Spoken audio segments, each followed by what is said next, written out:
Please comment where you are watching in the world. So picture it, Fort Lauderdale/Miami area. One of those nights where it's humid but cute humid. Hair is cooperating. You've done your makeup for indoor lighting, not outside sun. He's been hyping this place up all week. It's one of the coolest spots in town. Everyone goes there.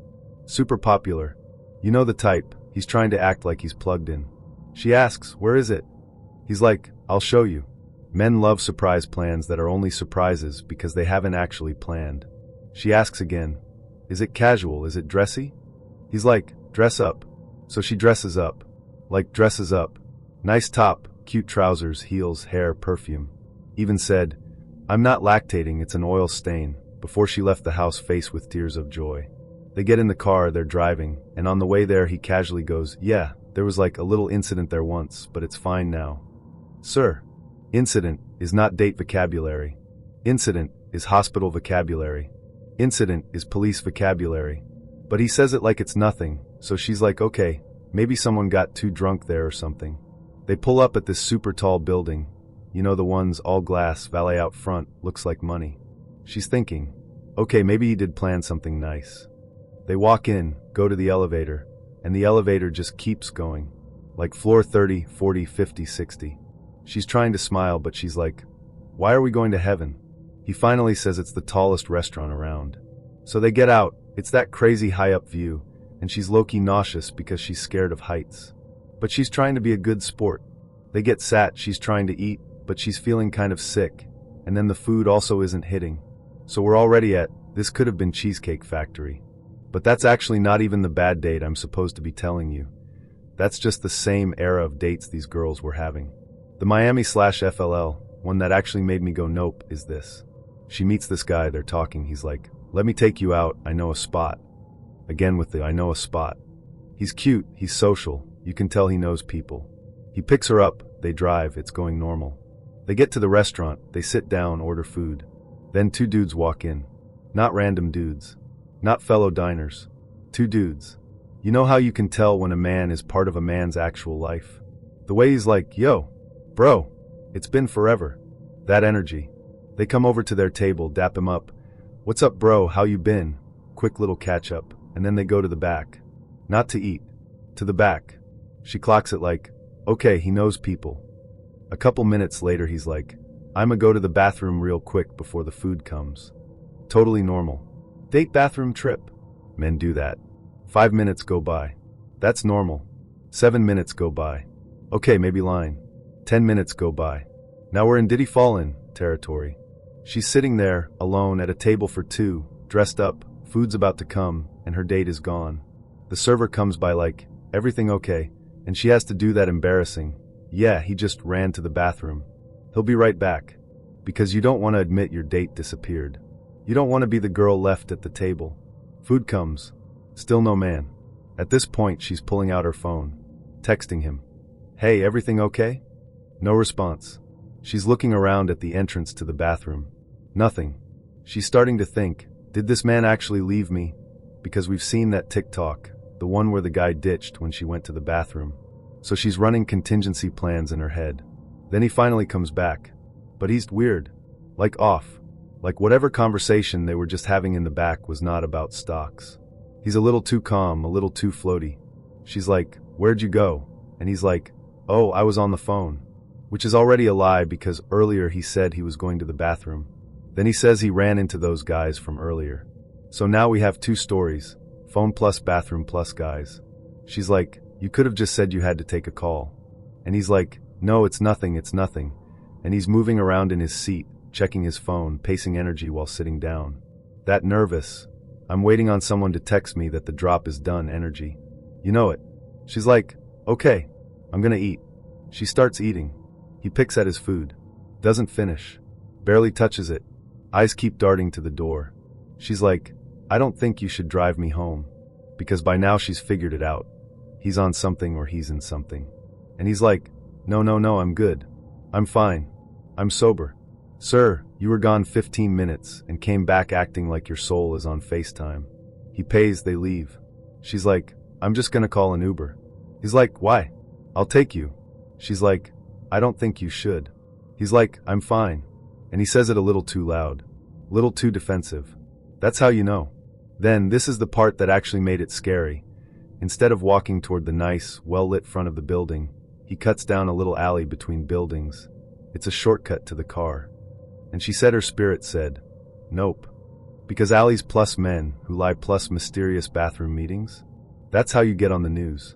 She literally said she waited till he went a few steps in, and then she ran. Not a cute jog. Not a teehee. Ran back toward the busy strip. He doesn't even realize at first because he thinks she's behind him. By the time he clocks it, she's already near people.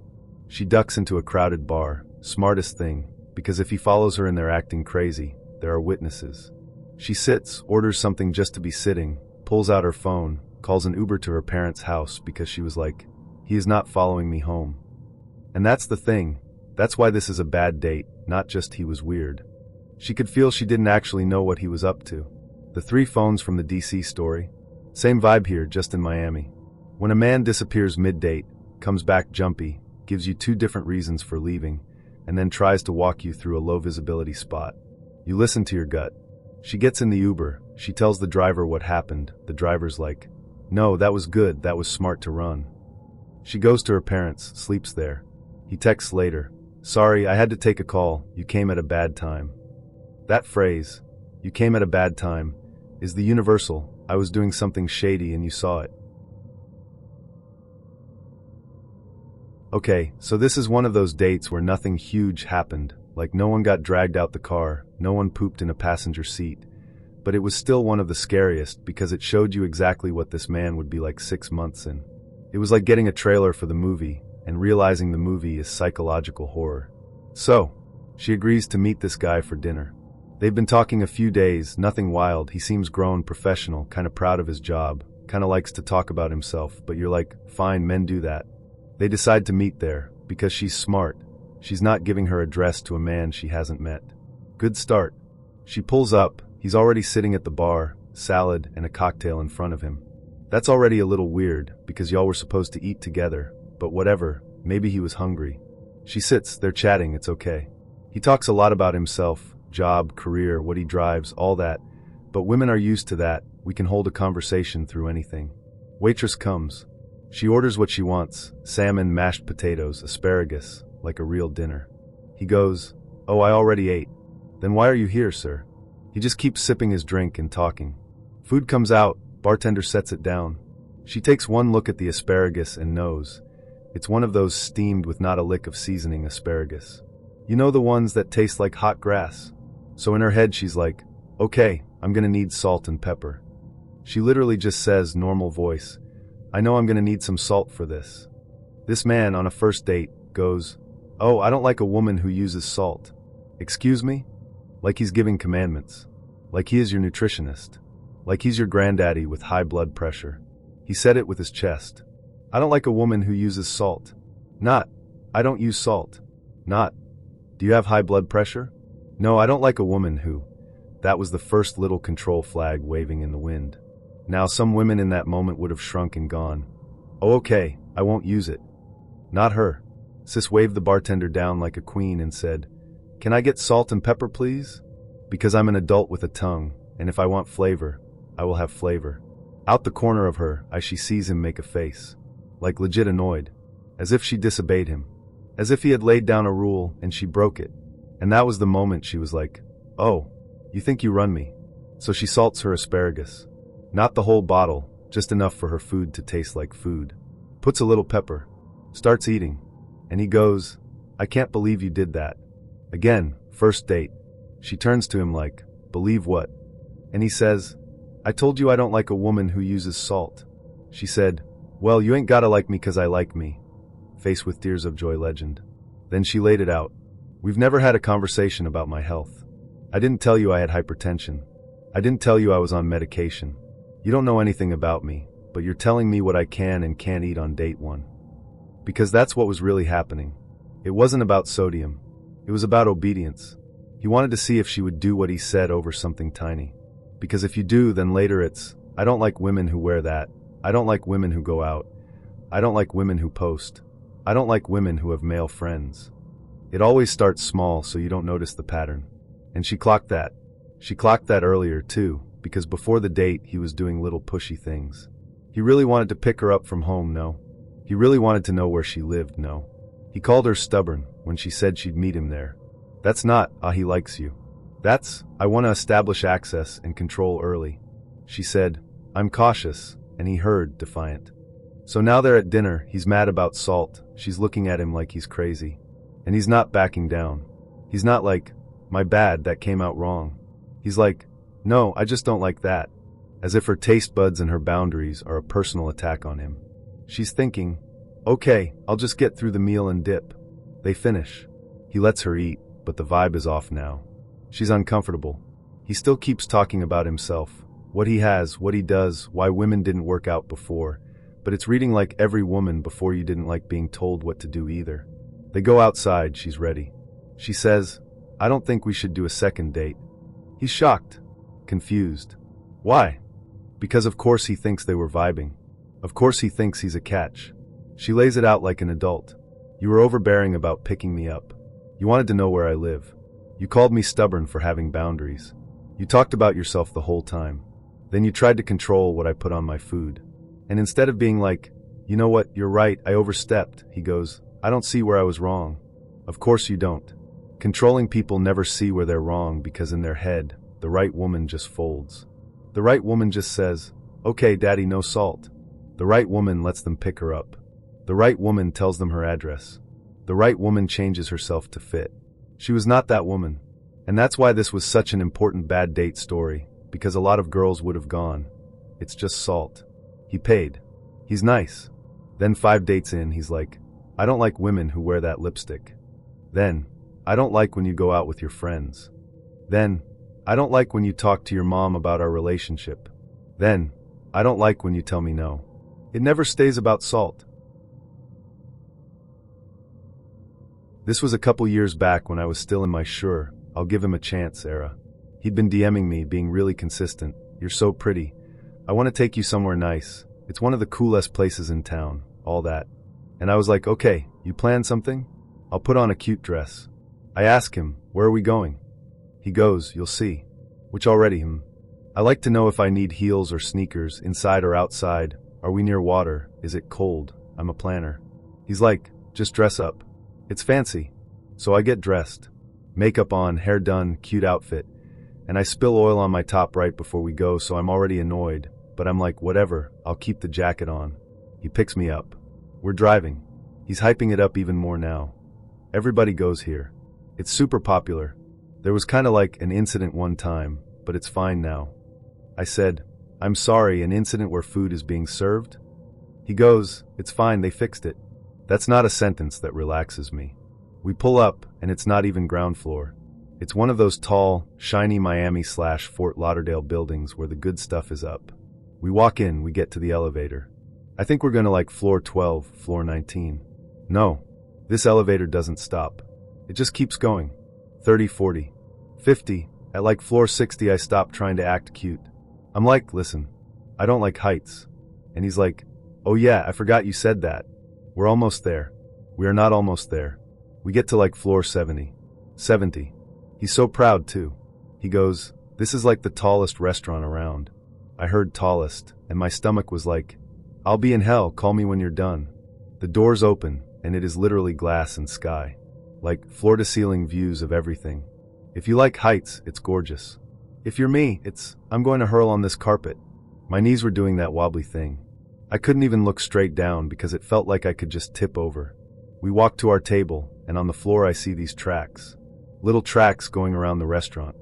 I said, not only are we at the top of the planet, we're moving? He goes totally casual, like he's telling me the specials. Yeah, it used to be a revolving restaurant, but a kid got his head stuck in it, and it decapitated him. But it doesn't revolve anymore. I said, I'm sorry. We went from fancy date to there was a child ghost here in 4 seconds. Why would you tell me that right now? Why would you think that is a fun, flirty fact? Yeah, babe, the view is great, also a kid died. Hello? So now I'm sitting in the sky, in a spinning but not spinning restaurant, with the image of a child getting decapitated.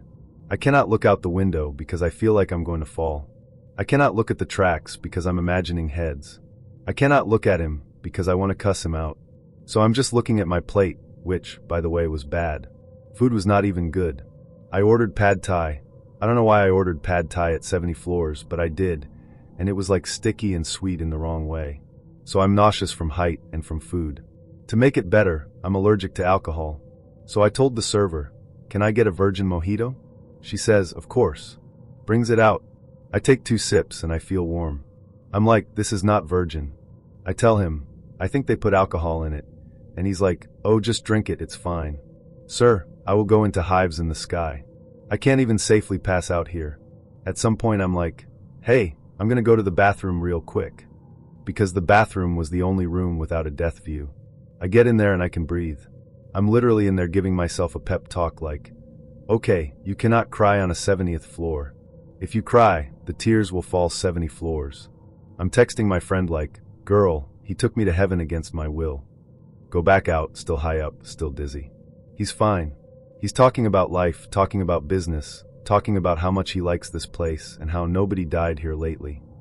I was like, why is that a sentence? Stop talking about death while I can see all the ways I could die. And the whole time, in the back of my mind, I'm like, was the incident he mentioned in the car this? The child?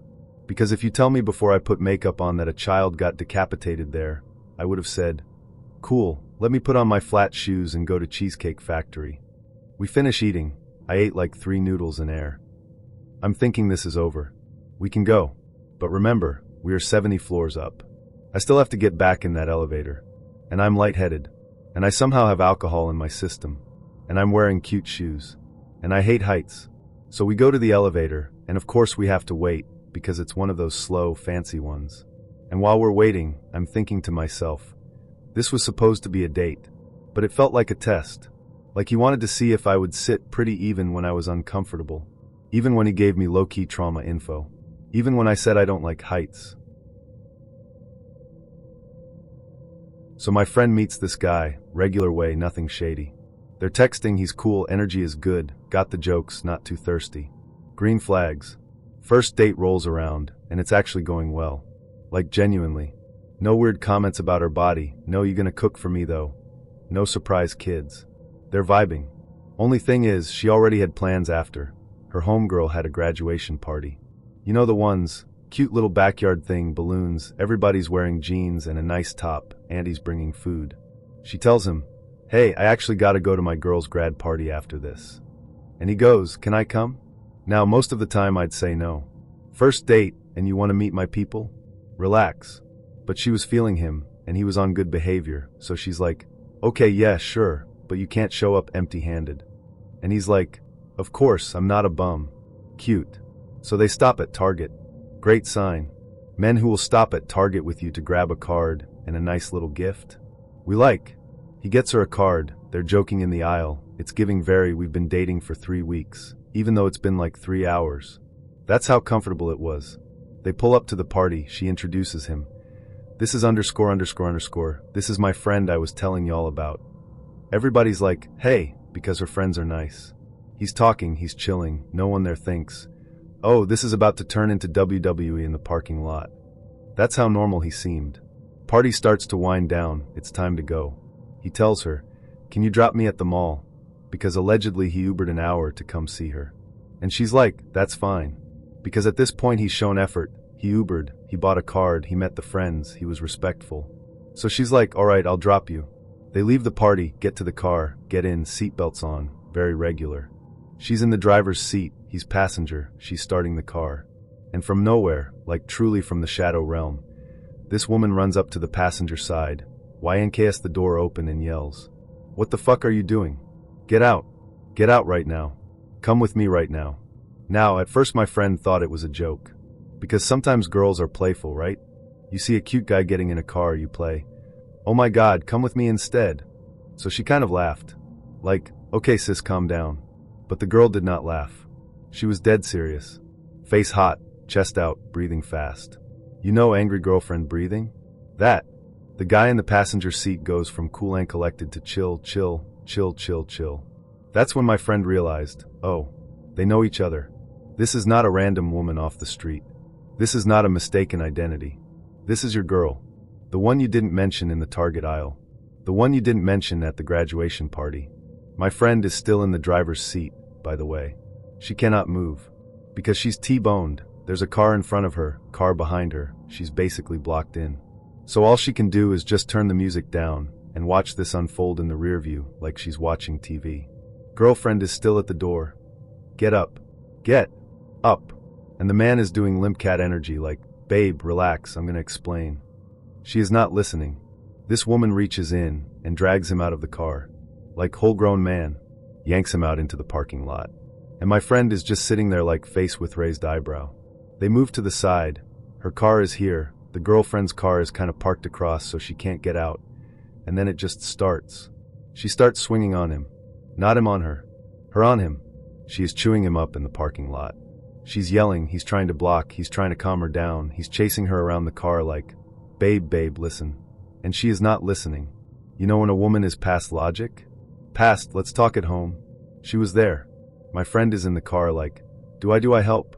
Do I leave? Do I honk? But she can't leave because she's blocked. So she's just sitting, watching her date get beat up. She literally said she turned the volume on the music down, so she could hear the T-face with tears of joy, because if two people are fighting in my parking lot over a man I just went to Target with, I want to know why. She can't hear every word, but she's catching bits. You said you were working, you left me. You think I'm stupid. So clearly this man told his actual girl some story, then pulled up to a grad party like he's single. And the girl was like, no, we're not doing that. Finally, after this whole scene, the girlfriend drags him over to her car, pushes him inside, and they drive off. And he has the audacity to look back at my friend like grimacing face, as if to say, I'll text you. Boy, if you don't. They leave her there, alone, in her own car, in the parking lot. Hair still cute, outfit still cute, heart a little broken but mostly like, did that just happen? She drives home and she's half laughing, half offended, because she was like, we literally talked about cheating on the date. We had a whole, what counts as cheating convo. We talked about emotional versus physical cheating. We were aligned. We were on the same page. And you had a whole girlfriend who will pull up and snatch you out of strangers' cars. And the funniest part? He texted her after. Like, hey, what are you doing? What am I doing? I'm healing. I'm processing. I'm removing you and your WWE girlfriend from my nervous system. That's what I'm doing.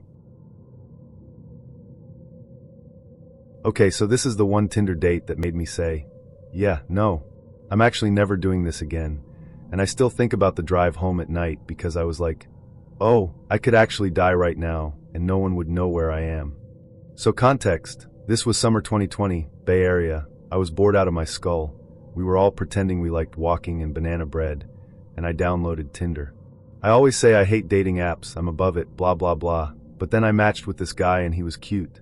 Like, genuinely cute. Tech-y looking, kind of soft, not scary. And our convos were good. So I broke my own rule and said yes to meeting up. First date, super low stakes. We met in downtown Mountain View, went to Castro Street, got Starbucks. Yes, he paid for my $5 pink drink, and yes, I was impressed because the bar is subterranean. We walked around for like 2-3 hours. Conversation was flowing, no awkward silences, didn't say anything weird about my body count, didn't make it political. For 2020, that was a miracle.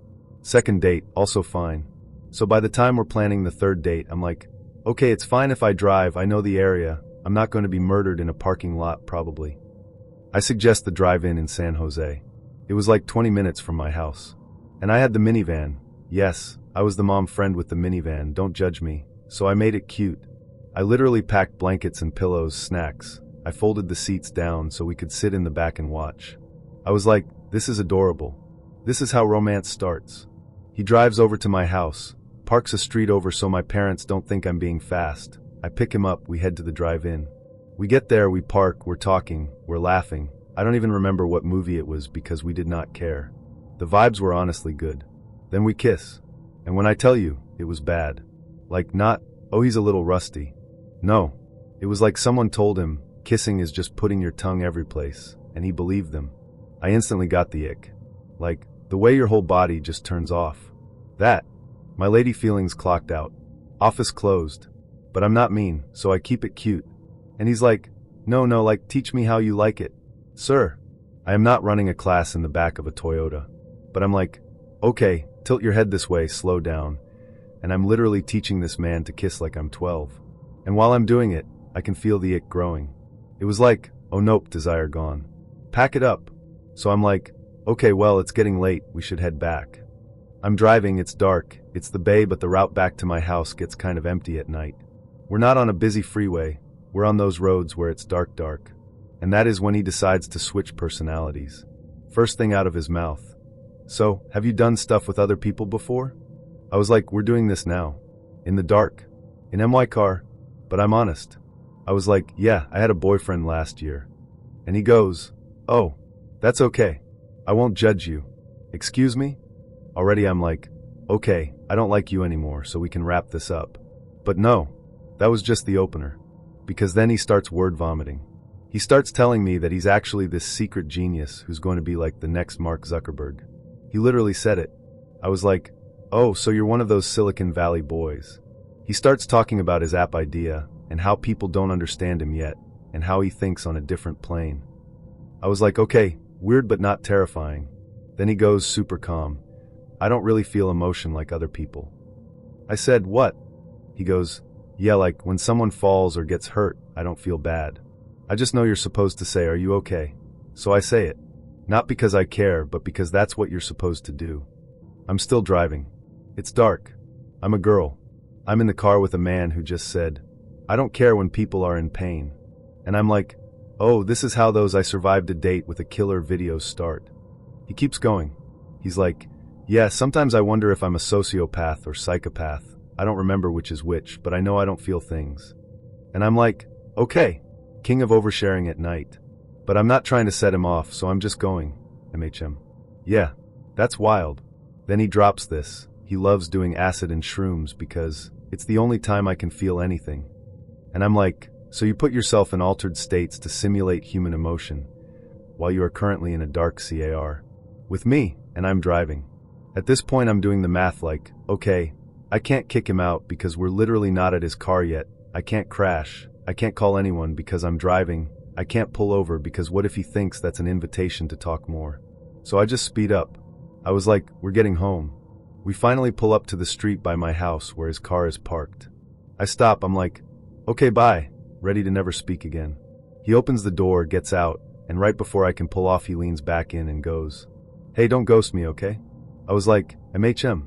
Yeah, I was absolutely going to ghost him. I start driving away and suddenly bang, he slaps the hood of my minivan. I screamed. I thought he was about to open the door. I stop, I open the door like, what? He goes, oh, I think I left my phone in your car. Sir. The phone was in his hand.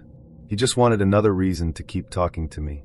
That was the moment I was like, this man is not just awkward, he's unpredictable. So we matched on Bumble. He was nice. Like aggressively nice. Calling, FaceTiming, checking in. How was work? How was your day? All that. I kind of liked it because I like to know you're real and not catfishing me from 2012. But he also did something weird very early. 2 days in on FaceTime, he's like, oh, my mom's here. You should say hi. Sir, we have not even met. Why am I meeting your mother? Mothers are like season 3 unlockables.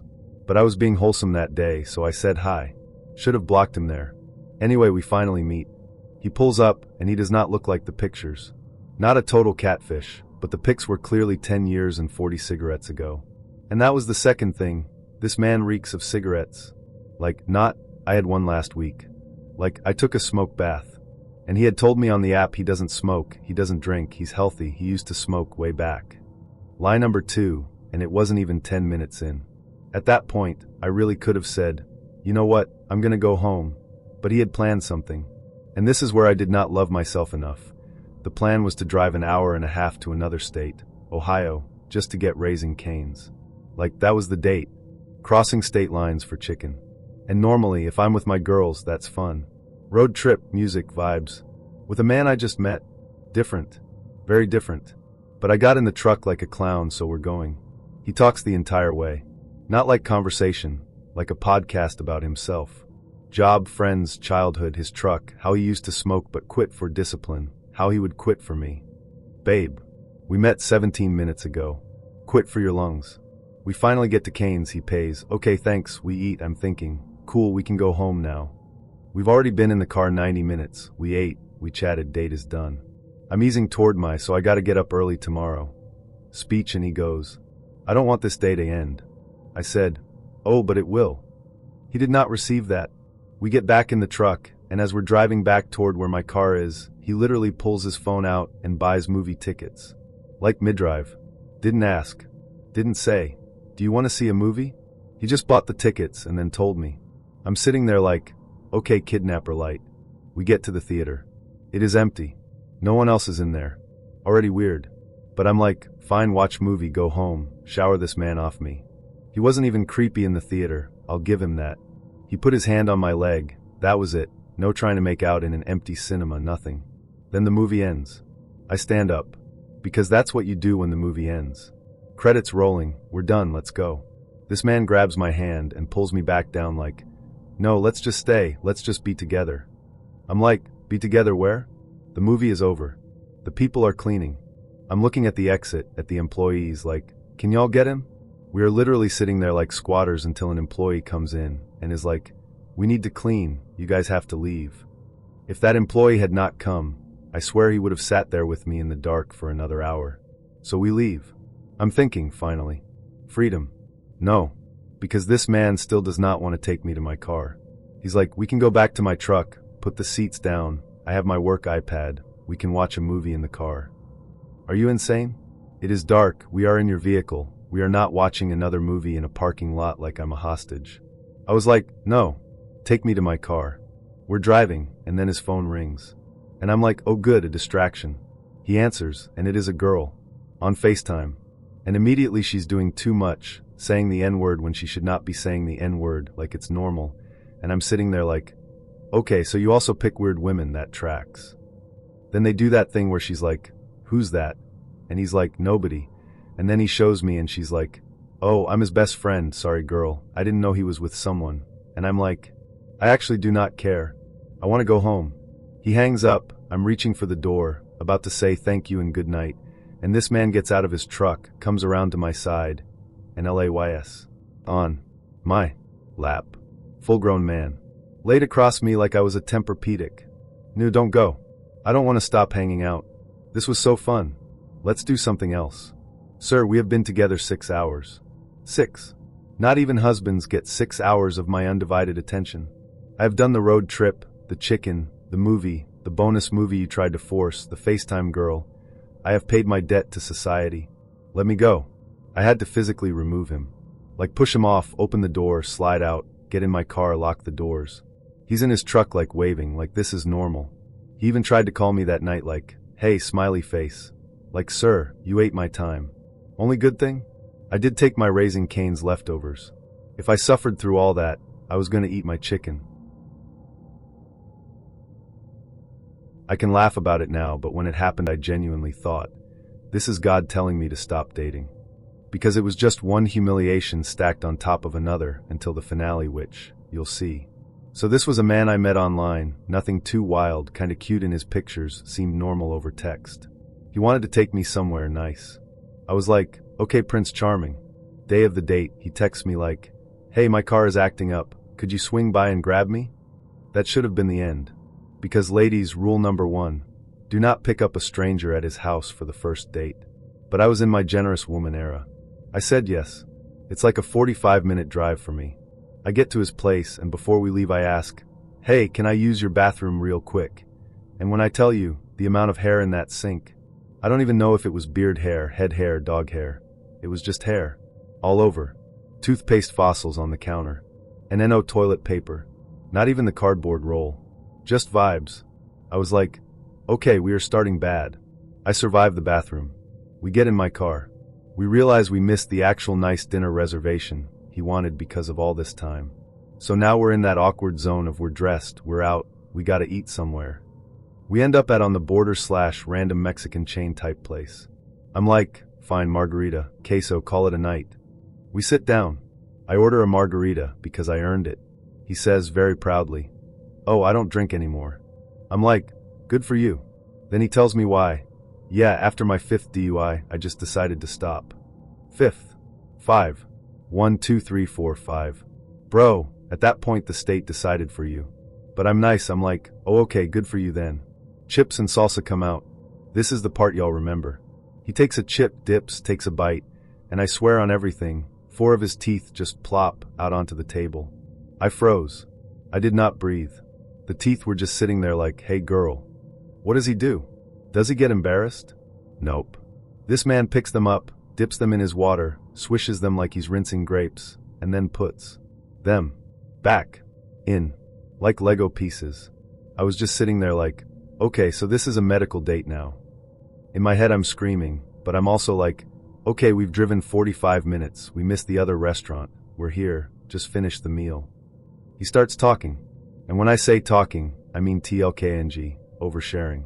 He lives with his ex-girlfriend's sister and all her dogs. Sir, what? He's telling me about his stomach issues, his court stuff, his attempts to get back on track, how his car doesn't really run right. I'm checking boxes like triangular flag, triangular flag, triangular flag, triangular flag. We finish eating. I'm like, cool, let me get him home, let me go home. I will tell my group chat and be delivered from this. We get back in my car, because remember, he doesn't have his. We start driving. And he goes quiet. And then he goes, my stomach doesn't feel great. I'm thinking, okay, you're lactose, you ate queso, we've all been there, just hold it. Then he shifts in the seat. I look over. This man is fighting for his life. And I just knew. In my spirit, I knew. I literally said, don't you dare. Y'all. He did. In my passenger seat. Not a cute little fart slip. Not a oops. A full-grown man shit. In my car. Right there. I wanted to throw myself out on the highway. The smell hit like a physical object. I had the window down. I had the heat on. I was praying. I was bargaining with God. He's over there dying of shame, like, oh my God, I'm so sorry. And I'm trying to be a human being because clearly this is the worst moment of his year, but also that is my seat. That is my car. That I drive. That I let you in. We pull up to his place, and I'm doing that quick lean so the smell goes out. He's grabbing his stuff, apologizing, it's a mess. I just want him out so I can go figure out how to disinfect my life. I drop him off, I peel away, windows down, nose out like a dog. I get halfway home, and my phone buzzes. Hey, I think I left my keys in your car. I said, of course you did. Of course you did. Because why wouldn't this night keep going? Why wouldn't I have to drive back to the house of the man who has no toilet paper and 4 removable teeth? I turn around, drive back, pull up outside. I do not get out. I roll down the window. I chuck the keys at his window like a newspaper, and I drive off. I did not even look to see if he caught them. That's between him and God. We matched, we texted, totally normal. Like weirdly normal. He was polite over text, used punctuation, didn't say WID 47 times, didn't send a single unsolicited picture. He was like, I'd love to take you out, I can pick you up. And I was like, sure. Because he offered, and I didn't get murdery vibes. That was my mistake. My standards were no murdery vibes. So he pulls up to my place around 7:30. Already late. Not parking late, not I'm outside late, just late. I get in the car and immediately I smell it, alcohol. Not like we had brunch. Like he pre-gamed the date. I'm like, okay, maybe he had 1 drink while getting ready, I've done that. We go to this cute, more upscale bar in town. I order a glass of wine. He goes, do you mind if I get a shot? I'm like, no, it's your throat, do what you want. He orders a shot and the same wine I'm having. And I'm like, okay, that's 2 drinks on top of whatever was in your car. He goes to the bathroom right after the drinks hit the table. That's trip number 1. While he's gone, one of my coworkers walks in. He's like, hey, what are you doing here? I'm like, first date, pray for me. He's like, should I heckle him? And I'm like, LOL yeah, but we're joking. So I'm already in a good mood. He comes back, we're talking, honestly the convo is fine. He's cute, he's tall, he's got that charming boy energy, he's asking decent questions. Then we both have to pee at the same time. We get up, we start walking, I say something to him, and he grabs the back of my neck to pull me closer, so he can hear me. Now, sir, we are in public, on a first date, and you're grabbing me like we're in a parking lot argument. I clocked it. I didn't make a scene, but I clocked it. I was like, okay, you're a little physical when you drink. Red flag number 1. We go back, we sit. We're talking for a while. We finish the first round. I am good. I have to drive myself home, because in my head I was already like, you're not driving me, actually. I'm drinking water. This man orders another round, shot plus wine again, after I literally told him, you should drink some water. I don't feel comfortable with you driving me if you're drinking like this. And he hits me with the, if you don't feel safe, I'll get you an Uber. I don't want you to feel unsafe. Blah, blah, blah. Okay, so you heard me, and then you ignored it. He keeps getting up to go to the bathroom. Trip number 2. Trip number 3. Trip number 4. And each time he comes back just a little more wired. And I'm like, wait a minute. I live in a small town. We are not in New York. We are not in Miami. We are not at 3 a.m. This is a Thursday at an upscale bar. Why are you doing bathroom laps? We're talking about deeper stuff now, families, exes, work. And he goes totally casual. I want to be honest with you, my friends got into cocaine. Like, I'm not an addict, but they got me into it. I've spent like $500 this week on coke. I sat there like I said, this week?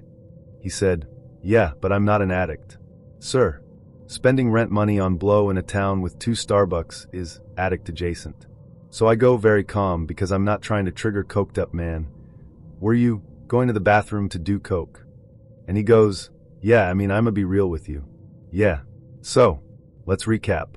This man picked me up, is my ride, has already been drinking, has now admitted he's doing coke during the date, and is still ordering alcohol.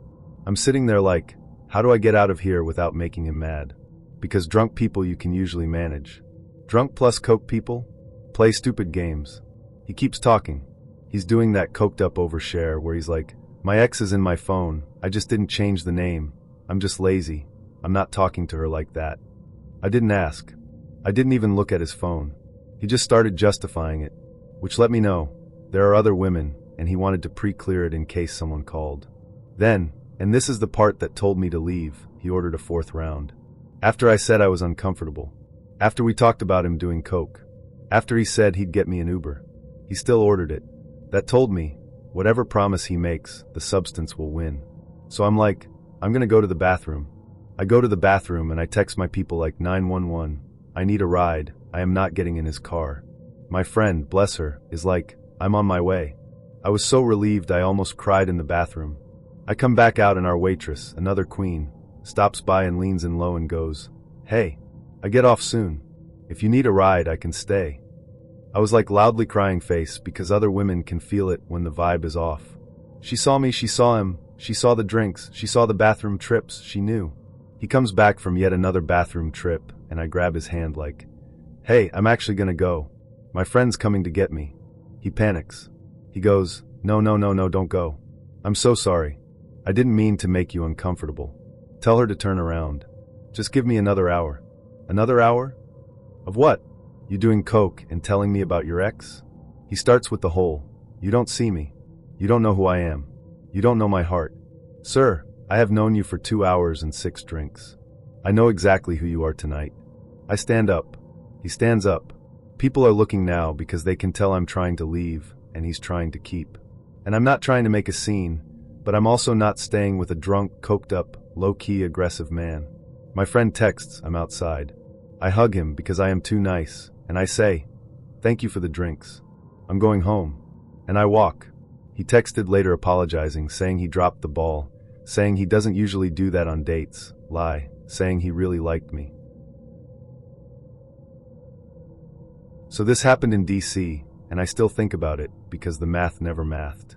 We'd been on a couple dates already, so it wasn't like, girl, why did you go to his house on the first date? It wasn't giving that. It was giving, we've hung out, we've texted, he cooked for me before, I feel semi-safe, let me go over for a movie night. Right?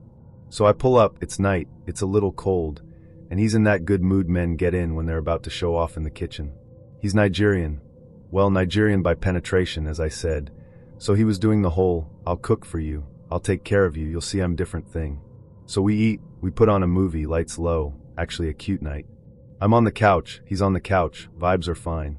He's not being creepy, he's not pushing it, hand on my leg, that's it. And I'm sitting there like, okay, maybe this one is normal. Maybe DC men are not all federal agents with secret wives. Then I hear it, from the bathroom area. Not pipes, not the fridge, like an actual movement. A door. A shift. You know when your body hears another person, even if you can't see them? That. And I literally go, "Did you hear that? Something just moved." Immediately his whole demeanor changes. Like, you know when a man realizes you saw the thing you weren't supposed to see? His spirit left his body for half a second. He goes, let me check." And I'm thinking he's gonna go in there like, "Hello? Who's in my house?" Like a normal person. He goes to the bathroom, does this quick little in and out, comes back way too fast to have actually checked anything, and instead of telling me what it was, he goes, "Do you want to go to the balcony?" I'm like, "No. I'm good here. On this couch. Inside. Where the heat is." He goes again, firmer this time. "No, we're going to the balcony." Red. Flag. But he's already walking, so I follow, thinking maybe he just wants fresh air or to show me the view or whatever. We step out there, and the man locks the balcony door. Like fully. Click. Then, this is the part that had me, he closes the blinds so I can't even look in and see what's happening. And I'm standing out there in DC winter on a high-up balcony, no phone, no shoes, little t-shirt and shorts, and I'm like, oh, I'm about to be on the news. This is how women end up in threads. He stays inside. I can see his shadow moving around. He's pacing. He keeps looking toward the hallway where the bathroom is. He looks stressed, like he's trying to decide. Do I let her see? Do I sneak someone out? Do I tell the truth? Meanwhile, I'm outside literally freezing, hugging myself, trying to look through the side of the blinds like, what is going on in there? 5 minutes. Not 1 minute. Not, let me grab something. 5 full minutes in the cold. I'm still thinking, okay, maybe he's setting up something cute, like a surprise. Maybe he wants to talk private on the balcony. Then the rational part of my brain was like, girl, if it was a surprise, he would have put you in the bedroom with your eyes closed. He would not have put you outside, on a balcony, in the cold. That's not romance, that's hiding. So he finally comes out, and he's acting weird, like he just saw a ghost. I'm like, what was that? And he's like, nothing. Nothing. It's nothing. And I'm like, no, it was definitely something because your whole energy changed the moment I said I heard something. He starts doing that man thing where they walk in circles and check their phones like they're waiting on the call. He had 3 phones. 3. I said, why do you have 3 phones? He said, I don't have 3 phones. I said, I literally see 3 phones. He lied about a phone to my face for 5 minutes. So I start putting it together. Either another woman walked in because she still has keys. His ex still lives there / has access. He locks women in rooms the way he just locked me on the balcony. He's doing side business he can't let people see. He finally says 2 days later in a text, after he had time to prepare a lie, that it was someone he used to date who still had access to the apartment and he didn't know she was coming and he didn't want drama. Be for real. If that was actually the story, you could have told me in the moment, hey, my ex just walked in, I didn't know, I'll handle it, stand here a sec.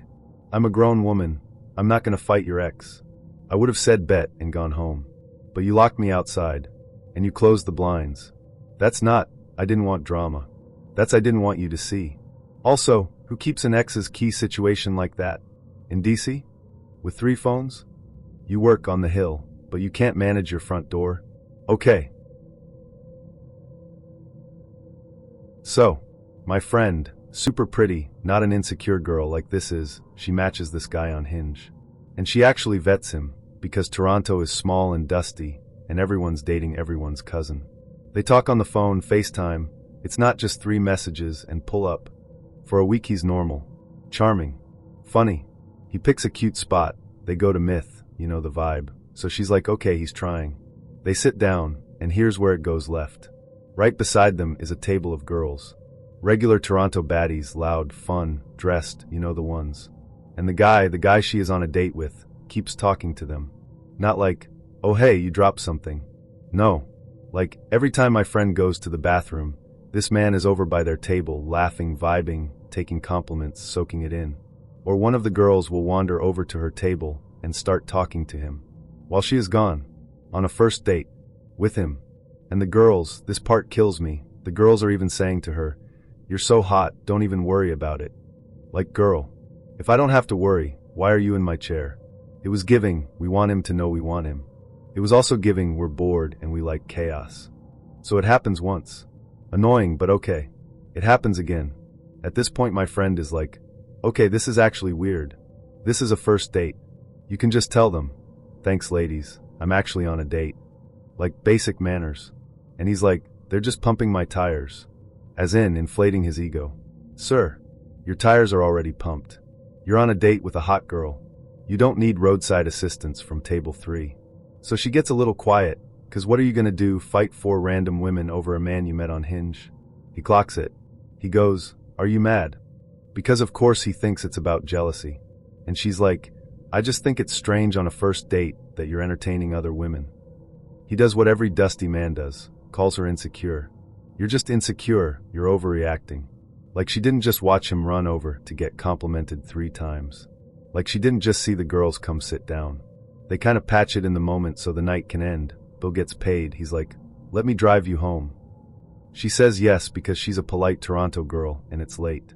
They get in the car, and this is where it got even more insane. The first thing he says is laughing. It's so funny how mad you got when those girls were hitting on me. He thought it was cute. He thought he was the main character. He thought he was so handsome it was a comic situation. She's like, yeah, sorry, I just thought it was crazy that. And before she can finish, he goes, you didn't even thank me for dinner. Oh, so now it's not just, I want attention from other women while I'm on a date. Now it's, you owe me gratitude for existing here while I did that. She's like, maybe I forgot to thank you because I was busy trying to figure out why my date was flirting with a whole table. Valid. Then he starts picking other things. Like he's trying to start a fight. You know those guys that get high off conflict? He just kept finding points. She finally goes, you know what, man? I don't even know you. I'm not doing this with you. Just let me out here. Now picture it. This is downtown, near the lake, like Queens Quay/Jarvis area. Not a cute place to be dropped off to cry. But she's done. He lets her out at the Loblaws. She orders an Uber. Uber is like 17 minutes. It's windy, it's late. She's standing there crying because the whole date just nosedived. Uber driver pulls up, sees her face, is like, oh my God, are you okay? She tells him. This man becomes her therapist the whole ride. Comforts her. Says, I'm not even gonna charge you. That was bull. That guy's an idiot. And I'm telling you right now, immigrant cab/Uber drivers are the unsung heroes of the dating apocalypse. Here's the thing though. Everyone's instinct was to say, your friend is insecure. But no. If you're on a date and you need an audience of other women to tell you you're hot, you are insecure. If you can't tell those women, thanks but I'm taken right now, you're insecure. If you have to weaponize the bill, you didn't even thank me, you're insecure. He was trying to put her under him. She just didn't allow it. And honestly, I wouldn't be surprised if he already knew at least one of those girls. Toronto is that small. Could have been pre-planned. Yo, pull up, I'm on a date. Because nothing says my self-esteem lives in the garbage, like needing 3 strangers to flirt with you while you're literally sitting with a woman who said yes to you. If it were me, when I got up to go to the bathroom the 3rd time, I would have just kept walking. Bathroom, front door, Uber group chat. Because you are not going to make me play musical chairs with side chicks on a Wednesday. I met this man through a mutual friend. We were demang for a couple weeks. Flirty but not nasty, like that perfect zone where you're excited but still pretending to be chill. He had that calm confidence I like. Not too eager, not too distant. He could hold a conversation, make me laugh, talk about real stuff. We FaceTimed a couple times, and yeah, I'll be honest, there was chemistry. Like the kind where you're already thinking, if this goes well, I might risk my hair bonnet tonight. So we decide to do dinner. He picks this nice rooftop spot, cute view, chill music. He's already there when I arrive, stands up, pulls out my chair. Okay, points. He smells good. Looks better than his pictures. And he says, wow, you look beautiful. That line is overused, but when it's said the right way, it hits. I was like, okay, we're off to a solid start. Dinner's going great. He's asking questions, telling stories, not trauma dumping, just light, fun, flirtatious. You can tell he's into me, but not in a creepy way. I'm sipping my drink, laughing, touching his arm here and there. It's giving movie montage of 2 people falling in love. After dinner, he's like, wanna grab another drink? There's a lounge a few blocks away. I'm feeling brave, feeling tipsy, so I'm like, sure. We walk, he puts his hand on my lower back, again the right way. I'm like, okay, maybe I've misjudged men. Maybe they're evolving. We get to the lounge, dim lights, velvet couches, good R&B. We order another round. The conversation gets a little more flirty, a little more grown. Like we're talking turn-ons, but in a chill way, not a send nudes way. He's teasing me about my good girl energy, and I'm teasing him back like, you talk a lot for someone who probably doesn't have follow through. It's playful, it's spicy, but it's respectful. Then he goes, you want to go somewhere quieter? Now, I'm not dumb. I know what that question means. But it's still early, and he's been cool all night, so I'm like, where? He says, just my place, 5 minutes away. I'll call you a ride back after. He doesn't pressure, doesn't grab, just lets it sit there. And my dumb brain goes, 5 minutes, quiet place, maybe I'll just see where it goes. So we go. His apartment? Immaculate. Clean, candles lit, smells good. Like, suspiciously clean for a man. I'm side-eyeing like, okay, who staged this? But it's cozy. He puts on music, low volume, pours wine. I'm on the couch, we're still talking, still laughing. Then he leans in and kisses me. And it's good. Like, good. That slow, confident kiss that's like, yeah, I know what I'm doing. I'm thinking, okay, this could go somewhere. Then it shifts. Not in a horror way. In a weird way. Because he pulls back, looks at me dead serious, and goes, I want to tell you something. I'm like, okay. He says, I don't sleep with women who've been with a lot of men. Record scratch. I said, excuse me? He's like, it's not you. I can tell you're classy. But I just don't mess with women who have too much mileage. I literally laughed because I thought he was joking. I said, mileage? What am I, a Honda? He doesn't laugh. He's dead serious. He starts going on this little TED talk about purity and high-value women and energy transfer like he's been watching YouTube gurus for breakfast.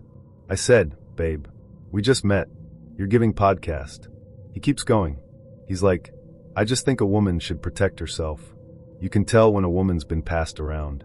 And I'm sitting there like, you were just kissing me like you wanted to risk it all 2 minutes ago. Now suddenly you're talking like an angry Reddit moderator? Then he hits me with, I'm not saying I'm perfect. I've had my fun, but it's different for men.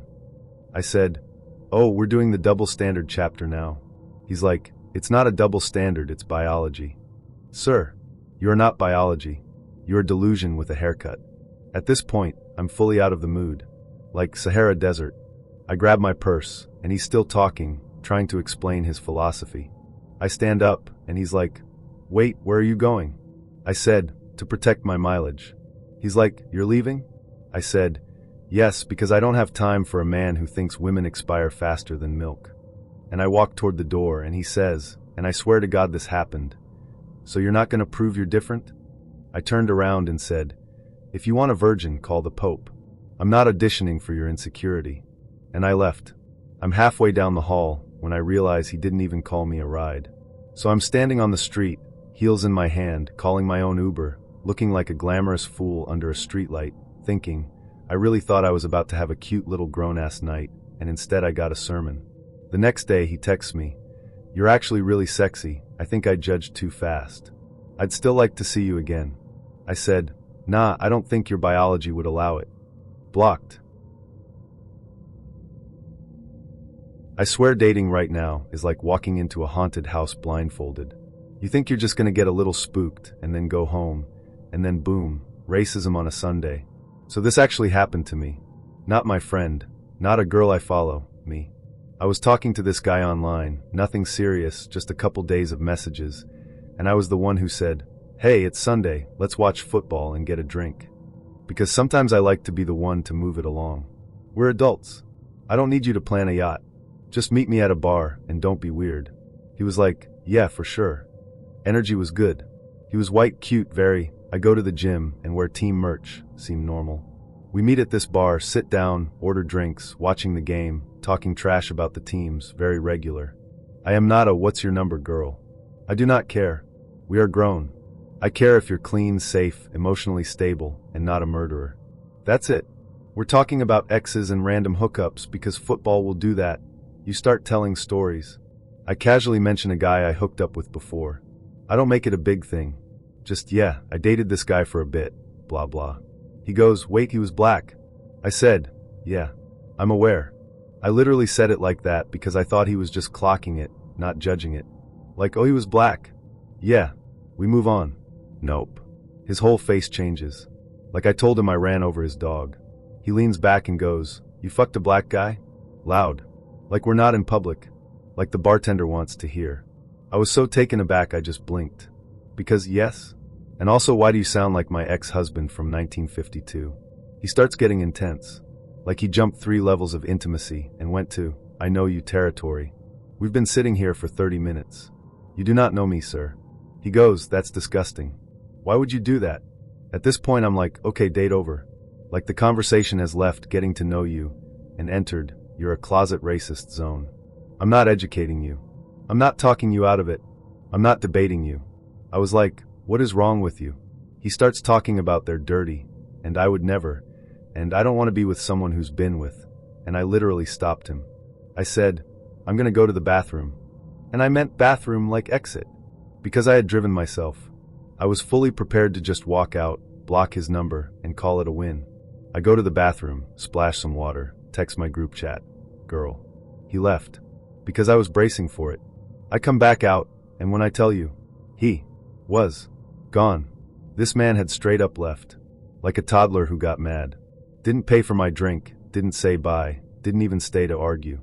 Just left the bar. And I'm not gonna lie, it was actually perfect. Because I was gonna leave anyway and now I didn't even have to do the awkward. Yeah, so I'm gonna go spiel. I sat back down at the bar, ordered another drink, and started talking to the bartender like, girl, let me tell you what this man just said. Bartender's name was Tara. Shout out to Tara. She was like, knew he did not. I told her everything. She was like, what in the actual fuck is dating right now? We ended up talking for like 45 minutes. I made a new friend. The date wasn't a total waste. I turned a racist tantrum into girl time. But let me tell you why it hit so hard, because before that moment, he was fine. He was normal. He was funny. He was attractive. He wasn't saying wild political stuff. He didn't have a MAGA hat on. He didn't lead with, I only date white women. He didn't put no chocolate in his bio like the losers do. He was just a dude. And then the moment I said I'd slept with a black man, all the ugly shit came out. And that's what makes dating scary. Not the obvious monsters. Not the guys who have no blacks in their profile.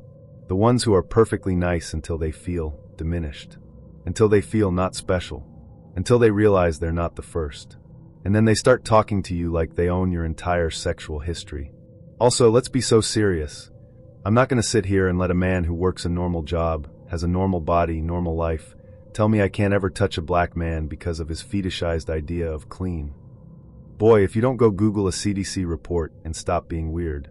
And the part that makes me laugh is, we weren't even close to having sex. Like, the date wasn't going there. We were having a drink and watching football. You're already policing the I've had in my life when you haven't even earned a hug yet. You don't even know if you're on the roster. You don't even know if you're going to get a second date. You already want access to my sexual past? For what? So you can feel like the white savior of my bedroom? Be serious. Also, and I need to say this, the way he said it was jealous. It wasn't moral. It wasn't, I believe in only dating within my race. It was jealous. It was, I can't compete with whoever you were with, so I'm going to shame you for it. That's the energy. And that's why it's extra gross. Because it's not even some coherent belief system. It's insecurity plus racism plus D***** envy. I sat there with Tara, and I was like, I feel like I should be madder. And she was like, no, you should be grateful. He showed you on date 1. Imagine 6 months in. And she was right. Because 6 months in, that guy is the one who says, don't bring your black friend over. Why are you watching that show? Why do you wear your hair like that? Why do you follow him? It always comes out. So better in 30 minutes than in 30 weeks. So this was a Bumble guy. We'd been talking on the phone for about a week before we met, which I actually like. I want to hear your voice. I want to know if you breathe like Darth Vader. I want to know if you can hold a conversation that isn't copy-paste. He was calling, FaceTiming, checking in. I was like, okay, consistency, we love it. Red flag number 1, which I filed under quirky instead of run, was that like 2 days and he put his mom on FaceTime. We hadn't met yet. I was in a hoodie, hair in a claw clip, and he's like, Ma, say hi. Sir, why is your mother meeting people from Bumble? This is not a meet the parents era. This is the, I don't even know if you chew with your mouth closed era. But again, I was being soft. I was like, ha ha hi, when I should have said bye. Day of the date comes. He's like, I'll pick you up. I said, no, we can meet there and I'll get in your car after. I don't give my address to strangers. That rule has saved my life. He's a little too pushy about it. I promise I'm not a serial killer. which, BTW, is exactly what a serial killer would say. But I hold the line. We meet at a grocery store parking lot. Neutral territory. I'm on the phone with my sister like, he's late, I'm nervous. A truck pulls up, and it's him, but not really him. Like, it is him, but also not the Bumble him. The pictures were very much high school/college era. This was adult him. With the miles. With the cigarettes. With the I drive a truck face. I was like, so we're starting with a lie. Red flag number 2. He had told me he doesn't drink, doesn't smoke, super clean. I hate the smell of cigarettes, blah blah. He gets out the truck and smells like he slept in an ashtray. I have asthma. Smoke makes me wheeze. I was like, oh, so that was lie number 2. At this point, 90% of women would have said, you know what, I'm gonna go. I did not, because I had not yet fully stepped into my I can leave era. I was like, well, I'm already here. Stop doing that. Don't be like me. The plan was to go to Raising Cane's in another state. Like, we were gonna drive an hour and a half to Ohio for chicken. And because I do that with my friends, I thought, oh, this is fun. Except, with my friends I know we're coming back. With a man I met on Bumble, I just agreed to cross state lines like an Uber Eats order. I got in the truck anyway. Clown behavior. He talked the whole drive. About himself. About how he can quit smoking for me. We met 12 minutes ago. About his childhood. About how he doesn't do substances. Which was funny because I could smell the Marlboro on his coat. But okay. We get to Cane's. He pays. We eat. It's actually fine. I was like, okay, maybe he's a little weird, but this is okay. It should have ended there. Drive home, drop me at my car, goodbye. But this man was not ready for the date to be over. At all. We finish eating and I start that polite girl exit speech. I gotta get up early, I have stuff to do. And he is not receiving it. He's like, I'm having so much fun, I don't want this to end. I laughed and said, oh, but it will. I thought that was clear. He did not think it was clear. Because on the drive back, this man pulls out his phone while he's driving and buys movie tickets. Doesn't ask. Doesn't say, do you want to see a movie? Just buys them. Like I'm a child he's dragging around on his Saturday errands. We go to the movies. It's empty. Which, okay, cute, private theater, I guess. He's actually not creepy in the theater. He puts his hand on my leg, that's it. No weird groping. So I'm like, okay, at least he's not a predator, he's just clingy. Movie ends. I stand up. Because the movie ended. The lights are coming on. The staff is literally waiting. This man grabs my hand and pulls me back down like, no, let's just stay. Let's just be together. Be together where? The show is over. Marvel did the post-credit scene already. We have to leave. The employees had to come in and tell us to go. If they hadn't, I genuinely think he would have sat there for another hour just vibing in the dark with me trapped. We leave and I'm like, okay, it's late. Take me to my car. He's like, what else can we do? We could lay the seats back in my truck. I have my work iPad. We could watch another movie. I said, I am not getting in the back of your truck. Because that's when we go from clingy to crime show. He still drives me to my car, but as we're parking, his phone rings. He answers. I'm thinking he's gonna decline because date nope. He answers a girl on FaceTime. And not just any girl. A girl who is saying the N-word way too comfortably. Which was weird because he had been talking to me about values and good girls and whatever. Now you're on FaceTime with racist Rachel? She's like, who you with? And he says, no one. Then he shows her me like, see. And she's like, oh my God, I'm so sorry, I didn't know you were on a date. Girl, be sorrier for the word you just used. He hangs up, I'm like, alright, thank you for the date, I'm gonna go. I open my door. This man gets out of his truck, walks around to my side, and LAYS. On. My. Lap. Full-grown man. Full date. Full traffic day. Lays on me like a toddler who doesn't want to leave the park. He's like, no. Stay. I don't want this to be over. I had to peel him off me. Like, physically. He was heavy. I was like, sir, I have to go home. You do not live with me. I get in my car and lock the doors because at this point it's giving clingy, unstable, and I do not want him trying to talk through my window. He waves like everything's normal. He even tried to call me later. Like, you ate 7 hours of my time and thought we were gonna debrief? And here's where I add the YouTube-friendly NSFW bit, because I know someone's gonna say, well, maybe he was just really into you. No. This wasn't horniness. Horny men go home. They try their luck, you say no, they go home and handle it. This was possession. I liked how this felt, and I want to keep it going until I say stop. That's the same energy as dudes who try to have 12-hour first dates, so you can't have plans with anybody else. It's low-key love bombing. No, I don't want to cuddle in the back of your truck with your work iPad while your FaceTime girlfriend says slurs. I need to talk about the date that actually made me tip 150% out of sheer secondhand embarrassment, and also made me re-download the dating apps just to delete them harder. So context, we'd been talking for like 2 days. Very standard, very safe, nothing spicy. I'm a big believer in let's just meet, because I hate texting for 3 weeks and then realizing in person you breathe weird. So I picked a cute touristy area, lots of people, shops, coffee, places to walk, because if it was bad I could abort. Public dates are God's gift. I get there first. He says he's parking. He walks up, and yes, he looks like his pictures, mostly, but something about him was just off. Not catfish, just the energy. But I was like, okay, maybe he's nervous. I can carry this. We're standing there, making small talk, and I can tell he's stalling. Not like, I'm shy. Like, I don't want to commit to buying anything yet. I'm like, okay, weird, but whatever.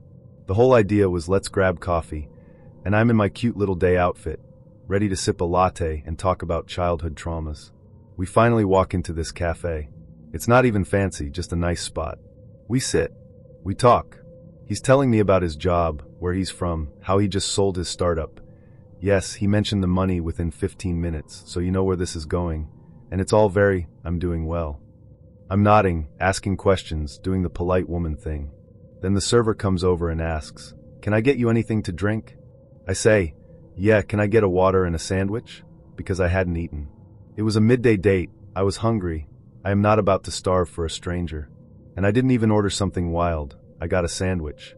Maybe a side. Like $15. Normal. He goes, "Oh, I already ate." I said, "Okay, cool. People do that. Sometimes you eat before a date, so you don't spiral." I get it. The food comes out and listen, it smelled so good. You know when you were kind of hungry but not starving, and then food hits the table, and your stomach is like, actually we are dying? That. I start eating, and this man goes, "Oh, that smells good." I looked at him like, "Do you want some fries?" Because I'm not a monster. If you're sitting across from me eyeing my food, I'll share. We're not in prison. So I slide the fries a little closer to the middle. Y'all. This man starts going to town. Like, not, "I'll grab one." Not, "I'll try a little." Not, "Oh thanks." He unwraps the extra set of silverware the server put down. You know how they do when they assume both of you are eating. And he digs in like we are sharing. Like we are in a relationship. Like we have a mortgage. I'm watching him like, I did not sign up for communal dining. He's killing the fries, so I'm like, "Do you want half my sandwich?" Because at this point it's more awkward to pretend I don't see him inhaling my food. I'm trying to be gracious. He goes, "No, I'm not that hungry." While eating the fries, I said, "So you're hungry for my food?" He laughs like I'm joking. I was not joking. And I know some of you are like, "Well, you offered." Yes, I offered a bite. I did not offer for him to enter my plate like a raccoon. This man ate the majority of the fries, and then this is the part that really sent me. He ate the little bread/pretzel thing that came with it. I hadn't even touched it yet. He just claimed it. I'm sitting there chewing my half sandwich like, okay, noted. This is a taker. We finish eating. Well, I finish what he left me. We keep talking. It's fine, not fireworks. He talks about himself a lot. He's one of those my company, my goals, my car guys, but I can survive a coffee date with that. I drink my water, he drinks his coffee.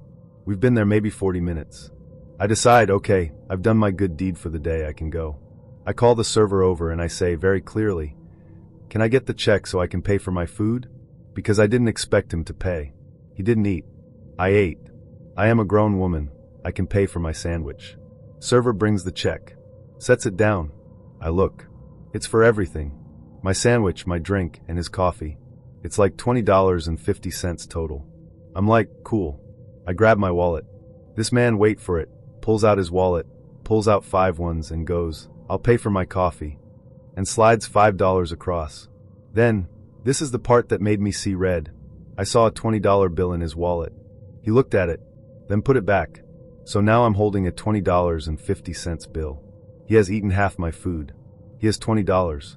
And he has decided he will contribute $5 for his $4 coffee and no tip. I was so embarrassed for him I overtipped like crazy. I was like, you know what, give her $30. Because I didn't want that server to think we were together. I wanted her to know, no babe, this is not my man. I don't align with his stinginess. He is just here. And you know what made it worse? On the date, he had literally been bragging. About his car. About his deposits. About money hitting his account. I saw with my own eyes the year deposit of $200,000 has posted text. He showed me his Lamborghini. His Tesla. His 2020-something. Told me about the Bentley. He's doing that thing where guys think telling you about their stuff is gonna make you want them. How are you showing me 6 figures on your phone and then asking me to cover $20.50? Be so serious. We go outside. I'm like, okay, that was fun, have a good night. He goes, can I walk you to your car? I said, I would rather be walked by a stranger. Literally said that in my head. Out loud I said, no, I'm good. Because here's the kicker. He'd also been weird about getting to the date. He wanted to pick me up. I said no. He wanted to know where I lived. I said no. He called me stubborn. So in his head, he's already mad I have boundaries. Then inside, he tries to assert dominance over salt and over the bill. Yes, it's the same pattern across these dates. On the way home, I was just thinking, this is the math. You bragged about 200K. You bragged about a Lumbo. You bragged about multiple cars. You ate my food. You put a $20 back in your wallet. You left the tip to me. And you still wanted to walk me to my car. Like, imagine us actually dating. Imagine us going out to eat regularly. Imagine the holidays. Imagine me ordering a steak and this man being like, I'll pay for my iced tea. I would simply perish. And listen, I am not a men must always pay girl. I have paid. I have split. I have said, I got this one. I am fair. But what we not gonna do is perform wealth and then go Dutch on $20. That's not about money. That's about character. Also, and here's the slightly NSFW but YouTube friendly part. If a man is that stingy over $20, imagine the bedroom. Sorry. I said it. If you're rationing fries, you are rationing foreplay. If you can't be generous with your wallet on date 1, you are not about to be generous with your tongue. That's just science. And another thing, the way he watched me eat, like he was waiting to see how much I'd let him take. That's the same way controlling men watch you in relationships. How much will she put up with? How much can I use? How much can I get away with? Today it's fries. Tomorrow it's your time. Next week it's your body. Next month it's your car. It never stays small. So yeah, I paid the bill, tipped big, said bye, went to my car, and sat there like, did I just go on a date with a man who has $200,000 and no 50 cents for the tax? I texted my friend and she was like, girl, that wasn't a date. That was community service. So this was peak pandemic LA. I'd been in LA from Sydney for a bit, bored, locked down, missing proper coffee, missing people who say reckon. And I thought, fine, I'll go on a daytime coffee date. Daytime dates are safe. Daytime dates are cheap. Daytime dates let you disappear without mascara running. I pick somewhere touristy on purpose. I get there first, obviously, because I'm punctual and not unserious. He messages, be there in 5. He lies. It's LA, everyone lies about time. He finally walks up, and I clock it straight away, Nigerian Brit. Accent is London but rich, outfit is LA but trying, cologne is too much for 11:30 a.m. He looks at me like he's loading a new character on a PlayStation. You know when a man is doing that microsecond recalculation? That. He goes, oh, I thought you were lighter. I said, well, I'm not. Slightly smiling face dry. Aussie. Straight. No smile. Because what are you actually supposed to say to that? Sorry for the melanin? I'll bleach for the second date. Be serious. He tries to save it with, no, you look nice, I just your photos. And I said, my photos are in the sun. This is shade. That's how light works. I could have left right there, but it was 2020-something, and I hadn't spoken to a real human in 3 days. So I was like, fine, let's see how bad it gets. We're standing there outside the cafe. And when I say outside, I mean outside. Pandemic outdoor tables, queue masks, the whole thing. He's kind of stalling. Not sitting, not lining up, just talking. And I'm thinking, okay, maybe he's waiting for the line to go down. No, he's waiting to see if I'm gonna go. Do you want anything? Over a $5 coffee. Men who test generosity on micro amounts are actually the scariest men. I will die on that hill. He starts with his CV. So yeah, I sold a startup. Of course you did. I'm consulting for a fund right now. Of course you are. I'm back and forth between here and London. Of course you are. Lagos is popping right now. I know, babe, the whole internet knows. I'm nodding, smiling, giving polite expat energy. He does the whole, you know how it is, and I'm like, no, I actually don't, I work a normal job. Face with tears of joy. Then we get to the thing. He goes, I honestly thought you were Aussie, like Australian. I said, I am. I just happen to be Caribbean as well. He makes that face African Brits make when their brain has to admit black people live in other countries. Like, Afro, Australian? I said, Afro-Trini raised in Sydney. We exist. Shocking. Then he says it. Online you looked more average Aussie. I said, average white. He goes quiet. Because that's what he meant. He thought I was gonna pull up giving Bondi girl tan. Maybe Greek, maybe Lebanese, soft Instagram baddie. And God sent him a dark-skinned Sydney girl with an actual accent. Now he has to deal. So I'm like, okay, let's get this over with. I go, do you want to sit? He goes, we can. Or we can walk. I go, do you want coffee? He goes, we can, if you're getting something. Excuse me? I look straight at him like, we're not doing this. If you ask me on a coffee date, you should be psychologically prepared to buy at least one coffee. I was not expecting Nobu. I was not expecting a bottle. I was not even expecting an almond croissant. I was expecting $5 Australian, $5 US, which is like $48 Australian, of liquid and a seat. He's still talking, still not moving toward the line. I actually got thirsty. Like physically. I'd walked to the spot. It was hot. LA sun. Mask. And this man was giving let's just stand here and talk, outside the actual cafe. Sir, I did not drive across town to do improv on the footpath. We finally sit. No drinks. Just vibes. I'm watching people sip cold foam, and I'm sitting there raw-dogging oxygen like a peasant. He's still bragging. When I sold my startup, when we exited, we did like low 7 figures. It's always low when they don't want to say the number. He's telling me about his stocks, his apartment in West Hollywood, the gym he goes to, all the things he could do, the trips he could take. Meanwhile, I am calculating, you could buy me a latte. And then he goes, I like that you're not like doing too much. I said, I literally just wore jeans. He said, yeah, you real like not those LA girls. I said, you didn't even buy me coffee. He laughed, like I was being cheeky. I wasn't being cheeky. I was parched. This is where it gets low-key creepy. Because then he goes, to be fair, yeah, I thought you were Aussie. Like beach girl. You were giving that online. I said, and now I'm giving what? He said, you're still pretty, just different. Different equals darker than I hoped, but I'm here now, so let me at least see if she's fun. He kept studying my face like he was adjusting settings. I could literally see him thinking, can I introduce her to my friends? Is she too black for the brand? Can I still flex this? That's why he didn't rush to get coffee. He was trying to decide if I was worth spending anything on. We're like 25 minutes in. He has not asked me one follow-up about my life.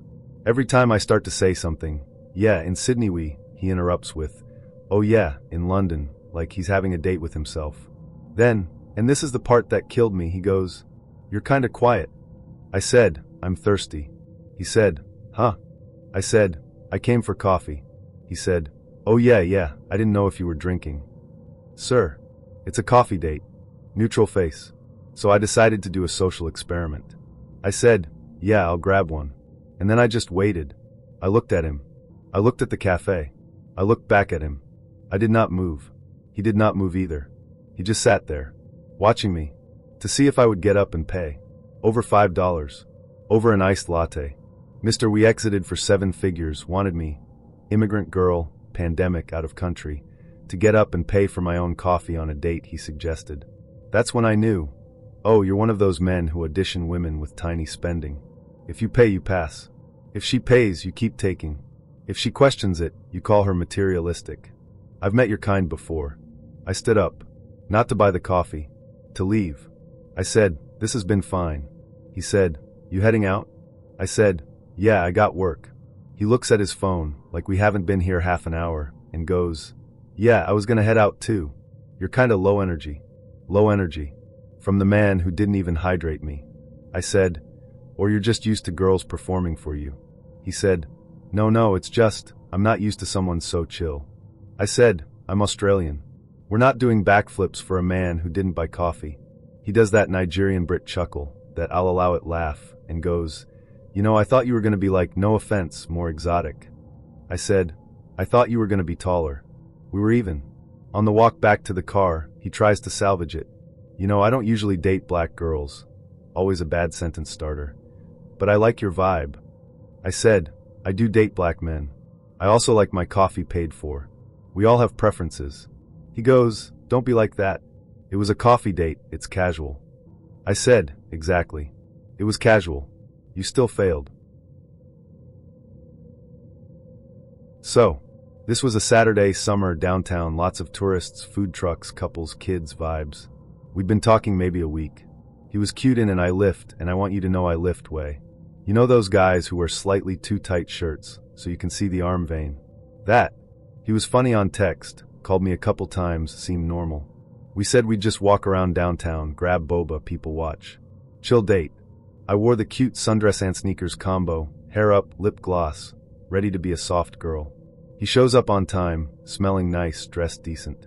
I was like, okay, maybe this one isn't going to be traumatic. God loves to humble me. We're walking, talking, everything is fine. Then we get to this part of downtown where the street performers hang out. The guys who dance, juggle, do magic, whatever. Busy area. And there's this one guy with a mic, a speaker, and too much confidence, doing that crowd circle thing. He's getting people to stop, clap, and then he starts inviting people into the circle. My date immediately puffs up. Stands taller. Smiles bigger. Starts doing that loud laugh so other people look. Those guys that just need strangers to think they're fun. That. I was like, okay, he's extroverted, no big deal. The performer is like, I need a couple. I need a couple. Where's a couple? And before I can even blink, my date throws his hand up like we are on The Price is Right. I looked at him like, we are on our first date. He looks at me and goes, come on babe, it'll be fun. Babe? Babe where? But now the crowd is looking, so I can't be like abort. I get dragged into the circle. The performer clocks us immediately. He goes, oh, y'all cute. Y'all together? I say very clearly, first date. I wanted that on the record. He goes, first date? Oh, we gone test him. Why did he say that? He starts doing his little show, tosses a hat in the air, people clap. Then he goes, we gonna do a trust test. A loyalty test. I said, no, we're not. He said, yes, we are, loudly crying face. He starts asking my date questions. You love her? And my date goes, yeah. I said, you don't even know my middle name. Crowd laughs. Performer laughs. My date laughs, but it's a little tight because now he doesn't have control. Then the performer, I still hate him for this, looks at my date and goes on the mic. All right, big man, what's your girl's name? I said, don't do this. He said, we doing this. My date goes, it's and I'm looking at him like SIR. We just hugged. We just said our names. He says my name wrong. Not completely wrong, but like he added a random syllable. The crowd collectively went, ugh. You know that, when someone gets roasted? That. Performer goes, you don't even know her name and you calling her baby? And I was like, thank you, stranger. Then it got worse. Performer goes, okay, we gonna see how much he like you. I'ma bring some other ladies in. I said, no, we don't need. But he's already pulling two girls from the crowd, tourists, cute, midriff out, summer body, and lines them up. He says to my date, okay, player, you on a first date. You see these ladies. You gotta keep your eyes on your woman. You ready? This man said, oh yeah, I can do that, loudly crying face. Performer tells the girls to walk past him slow. And my date looks like full neck swivel. Didn't even try to lie. Didn't even try to pretend. Just slightly smiling face, backhand index pointing right, medium skin tone eyes. Crowd. Oi ch. Performer. We got a cheater on aisle 3. Me, standing there like woman standing, medium skin tone. I tried to laugh it off, but in my head I'm like, okay, you can't even stay locked in for 0.4 seconds? On a first date? In front of me? In front of God? Then the performer, because he is messy, goes, okay, last test. What's your girl's favorite position? Woman face palming, medium skin tone. I said, SIR, this is a family area. Crowd is dying. My date is like, and And the performer goes, "Don't look at her, just say it." And this idiot says loudly, from the back. I turned and looked at him like, "You don't even know if I like men. Why would that be your first answer? On a first date? In public?" He has never even seen my bed. He hasn't even seen my socks. He went straight to bend her over.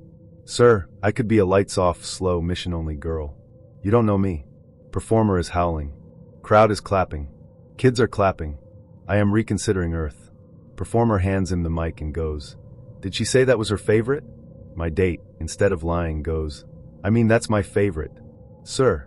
So now I'm embarrassed, sexualized, and I have to stand here and smile like it's fine. I'm standing in a sundress in front of strangers, while a man I barely know announces that he wants to clap me from behind. YouTube friendly, we will call it redecorating the walls. That's what he wanted to do. Then the performer turns it on me. "Okay, Queen, if you don't know yours, what's your favorite?" I grabbed that mic and said, "My favorite is someone who knows my name." And the crowd went crazy, and I felt vindicated for 0.2 seconds. Show ends, people tip him. And this man, the one who just got roasted, just got called out, just embarrassed me, pulls out $1. One. And tosses it into the hat like he just gave 100. Performer looks at him like, $1? For all that content? I was like, honestly, bill him. He was the show. We walk away. And I'm thinking, okay, awkward moment, we can laugh and move on. Instead, he goes, "You kinda embarrassed me back there." I said, "Me?" He said, "Yeah, you didn't have to say that line about the name." I said, "You didn't have to expose your lil kink in front of children." He's like, "It's not a kink, that's just what I like." I said, "You don't get to like anything with me yet. You're at 0 lives." Then, because men cannot help themselves, he goes, "Low-key, that performer was disrespectful. I should have said something." "Oh, you should have what?" To the man with the mic, the crowd, and the acrobatic friends? "You were not going to do anything. You were going to take your $1 and keep walking." We keep strolling, trying to recover the vibe, but the energy is off now. I'm seeing him clearer. He's one of those dudes who performs confidence, but actually loves validation from strangers. That's why he volunteered us. That's why he looked at the girls. That's why he said the backshot thing. He wanted the men in the crowd to think he was that guy. We sit down at a bench. I'm already planning my exit. And he goes, "You know, I did say from the back, but like, I can be romantic too." I said, "I don't want to know what you can be. I want to know why you couldn't look at me for 5 seconds. He tries to flip it. "You sounded a little jealous when those girls walked by." I said, "No, baby." I sounded a little embarrassed. If I wanted to be jealous, I would have worn heels. And then this is the part that sealed it. He goes, "You know what? This is why I don't do public dates. People always in your business." I said, "You volunteered, US." He got quiet after that. We walked back toward the parking.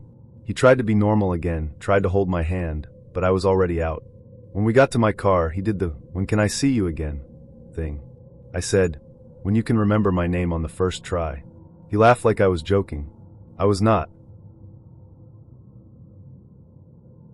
Okay, so this one is so unsexy that it did the opposite of birth control.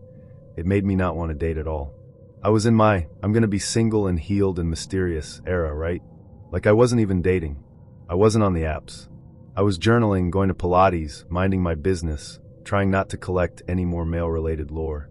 And then, as always, a man slid into my Instagram. He wasn't random. We had like 2 mutuals, so I was like, okay, you're not a serial killer on level 10, maybe just level 3. He was cute in his photos, he talked nice, and he was very, I would treat you right. Not thirsty, just persistent. I was bored. So I said yes. He's like, let's do something chill. Coffee. I said, perfect. Coffee is safe. Coffee is cheap. Coffee is 45 minutes. You can leave.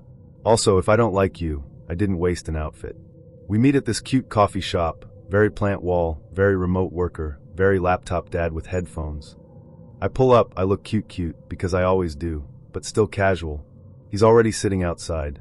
Gives me a hug. He looks like his photos, praise God. A little more nervous in person, but I was like, okay, first date jitters. We order, or I order because he's still deciding. I get my iced latte, I sit. He comes back with his drink and sits across from me like he's about to confess to a crime. And he literally goes, first 10 minutes. "So, there's something I should tell you." And I'm like, okay? Like, sir, we are on oat milk and vibes. What could be this serious? He He goes dead serious. I haven't, in 4 years. I blinked. You haven't what? He whispers like we're in church. I haven't finished. Like at all. Not with anyone. Not even by myself. I'm sitting there with my straw-like neutral face. My brain is doing 100 things at once. Like, why are you telling me this on a first date? Why are we talking about your output before we even know each other's middle names? Why did you lead with that and not, I work in tech? I go, for years is a long time. He nods, very dramatic. Yeah, I had like a trauma. So it's just been blocked. And I do have empathy, okay? We all have things. So I'm like, okay, thanks for telling me. Thinking in my head, I don't know you like that, but okay, transparency king. I thought he was sharing, not setting up the jump scare. So we keep talking. And honestly, conversation was fine. He was a little intense, but lots of people are after a long break. He asked about my work. I asked about his. We talked about lockdown, family, silly stuff. Totally normal date.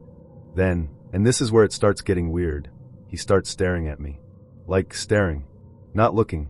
Not admiring. Staring. The kind of stare where you become aware of your own mouth.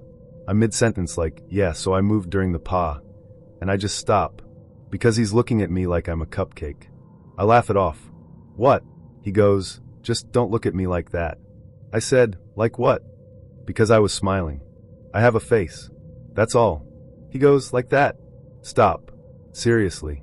And he kind of squirms in his seat. In my head I'm like, oh no. Oh no, oh no. Not here. Not now. Not at Blue Bottle. I try to move the convo. So anyway, he cuts me off. No, for real, don't. You're making it worse. Worse? Bestie. I look down. This man is breathing different. Shoulders up. One leg bouncing. He's gripping the cup like it did something to him. I'm like, you good? You need water? You need prayer? He leans back, closes his eyes for like 1.5 seconds, and then goes, under his breath, oh F, but like PG-13 version. And then I see it. I see his face relax. I see his whole body go from tense to awe. And I realize this man just came. In. His. Pants. At a coffee shop. With toddlers and remote workers and women named Ashley answering emails. I froze. I didn't even know what to do because there is no etiquette for man ejaculated across from you at 11:47 a.m. Like Emily Post did not cover that. He opens his eyes and looks at me like I did it. Like I cast a spell. And he goes with a little smile. I told you. I told you I haven't in 4 years. Sir, that is not the victory you think it is. And I know someone's gonna be like, maybe it was an accident, maybe he couldn't help it. That's fine. Bodies are bodies. But the way he did it, the way he warned me, like he was low-key excited to tell the story after, that's what made it creepy. This was giving, I like doing this in public and telling women they made me. That's fetish energy, not trauma energy. I'm trying so hard not to look at his lap. Because I was not about to make eye contact with the scene of the crime. I'm just staring at the trees like, so weather, huh? He starts giggling. Giggling. Like a little. And then he goes, don't worry, it's fine. It's fine? You just made a frappuccino in your jeans, and it's fine? I said, do you want to go clean up? He goes, no, I'm good. No, I'm good. Like we're gonna continue. Like we're gonna SIT here and talk about zodiacs while he's sitting in his own consequence. At this point, I'm texting under the table like, 911. This man just busted in his pants at Phil's. Come get me. My friend is calling me. I ignore. I'm panicking. I don't even know how to exit because he's sitting between me and the door. And I don't want to make a scene because we're in public. And I also don't want to embarrass him because low-key, he kind of embarrassed himself enough. He keeps talking, like casually, about movies, about his gym, about how he doesn't usually tell people that. Sir, you didn't tell me, you demonstrated it. Then, and this is when I knew it was calculated, he goes, I've just never met someone who looked at me like that. Like, you made me feel wanted. I said, I was listening. He said, yeah, that's what did it. So now you're telling me a woman paying attention to you is enough to make you nut in a Starbucks? That's not cute. That's scary. That means every barista is at risk. I was like, okay, well, I should get going. He's like, already? Already? What do you mean already? You already reached the finish line, champ. You lapped me, the date, the coffee, everyone. He goes, do you want to go for a walk? I said, no. He goes, my place is close. I said, I bet it is. Girl, you're not ready for this one. So context, because context matters. I was in my I guess I'll say yes to men who actually ask me out era. I'm in grad school, I'm broke, living in SoCal, mostly hanging out with my cousins and working, and this man hits me up on Hinge. Older. Like clearly older. Divorce vibes. But he looked decent. Tan, golfy, contractor-looking dude, like he lives in Orange County and owns too many polos. He was giving. I had a boat in 2009, and he was actually very polite in the app. No weird emojis, no WYD. Full sentences. I was like, okay Tio, we can talk. He's like, let me take you to dinner. Real dinner. Not coffee. And I was like, okay, sure, feed me, sir. I pick a Mexican spot because I'm not about to be eating raw fish with a stranger. Plus, I know the area, I know the staff. If he's weird, I can literally speak Spanish to the waitress and she will help me escape. Safety first. I get there first, obviously, because I'm a punctual queen. I'm in my little dress, hoops, hair blown out, smelling good. My cousins are in the group chat like, send the plate, send the plate. I send the location, the pic, all of it. I'm like, if I get trafficked, it was this man in cargo shorts. He pulls up and y'all, he is older than the pictures. Not like catfish, more like you used good lighting. He's got that OC tan, a little red, crow's feet, like 55-ish, divorced for sure. Button-down shirt, jeans, belt, cologne from Macy's. He hugs me hello and I'm like, okay, not bad, not creepy, we can do dinner. We sit. Chips and salsa come. You know, the first few minutes of a date where you do the warm-up. How was traffic? Do you live around here? How long have you been on the apps? That part. We are in that part. This man leans in. Like elbows on the table, leans in, looks around like he's about to tell me about a cartel, and goes, I swear on all my cousins. So, is the kitty cat shaved? I stopped chewing. I literally looked at him, looked at the chips, looked at the waiter, looked back. I said, I'm sorry. Like maybe I misheard him. Maybe he said, is the city safe? I don't know. He smiles. This stupid little, I'm a naughty boy smile. I just like things neat. You know. And then he does the little hand wave like he's describing countertops. Countertops. Sir, you are not talking about a granite island. You are talking about my coochie in a family restaurant. I said, we're not even on the drinks part yet. Because we weren't. It was water on the table. Just water and salsa. We hadn't ordered. We hadn't even pretended to look at the menu. He goes, well, I'm just very clean. I like a woman who's tidy down there. And he actually points downward. Like under the table. Like I was gonna slide it across to show him. I pull my phone out so fast. I text my cousin, bitch, he just asked if my P*** Y was shaved. I actually wrote the word, but we're YouTube friendly. She immediately calls me. I ignore. She texts, leave.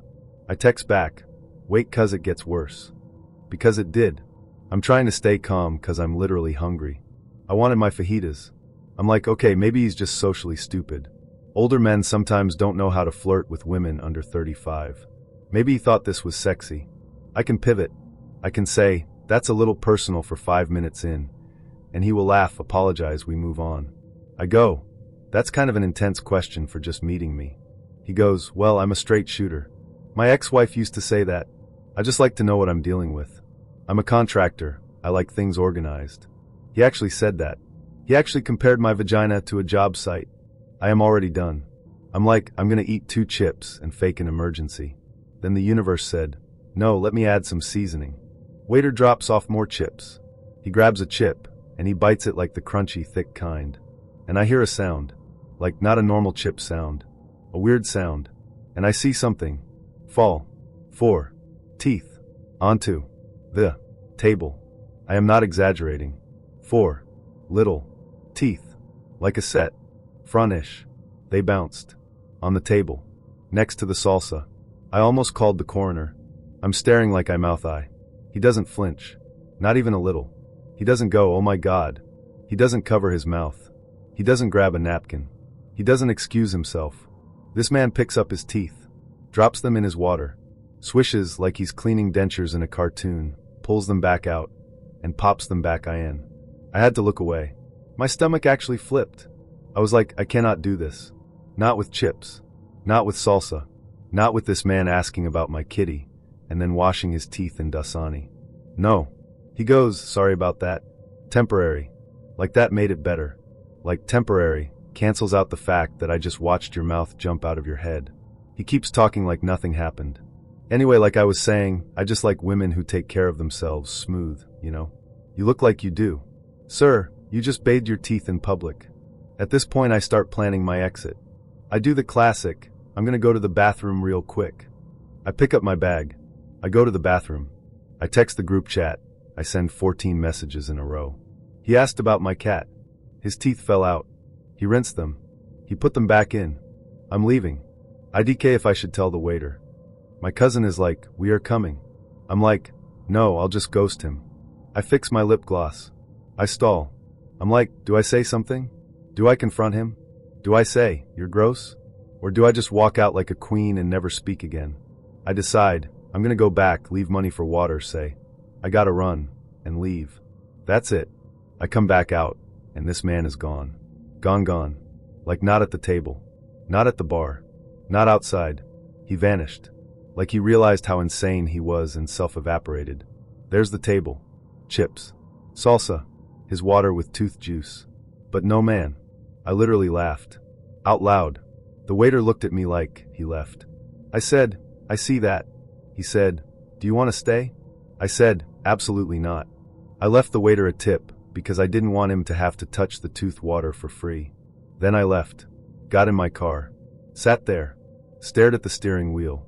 And just started laughing like a crazy person. Because let's break this down. We had been sitting for maybe 20 to 25 minutes. He had already asked me about the landscaping of my private area. He had already made it a preference thing. I like it neat. I like it smooth. Like, okay, thermostat. Calm down. Then he physically fell apart at the table. Then he left me. Sir, you should be embarrassed. You should be getting in your car sending the sorry that was awkward text. You should be Venmo ING me for emotional damages. Not me. And the creepiest part? It was a test. You can tell. You can tell when men do this. He wanted to see if I'd blush, if I'd giggle, if I'd say, yeah, I stay waxed winking face, so he knows he can push further. It's a sexual boundary test. If she answers this, I can ask for pics. If she answers this, I can invite her over. If she answers this, I can treat her like hookup energy even though this is a dinner date. Except he did it too soon. On water. No rapport. No chemistry. Zero warm-up. Just, is the kitty cat shaved? Like he was ordering queso. And then the tooth thing? That was almost like the universe showing me the inside of him. Like, this is what it looks like under the polished OC contractor surface. Messy. Unsanitized. Confident for no reason. I swear to you, I did not think this man was going to give me 1950s segregation energy over wings and football. But here we are. So we'd only been talking a couple days. Real light. What team do you support? Where in the city are you? Oh, you got a dog, cute. He seemed normal. Like, aggressively normal. Not fine, but tall, clean, funny in texts. Sunday rolls around, I'm bored, he's like, let's go watch the game, grab a drink.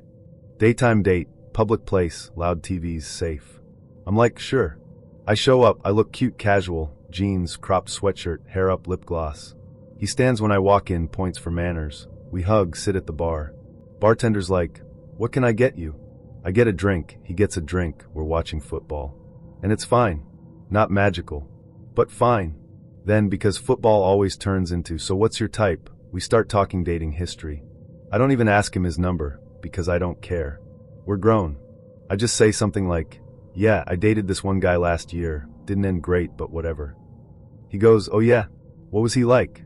I say, completely regular, completely unbothered, he was black. This man stops chewing, like fork in the air, eyes on me, looks at me like I said, he was a lizard in a human suit. And he goes, wait, you slept with a black guy? I said, yeah? I'm an adult.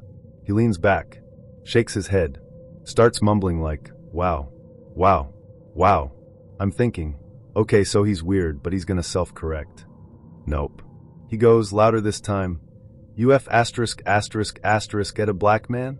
With his full chest. At a bar. On a Sunday. With families present. I said, first of all, language. Second, why do men think we all dried up and sat on a shelf waiting for them?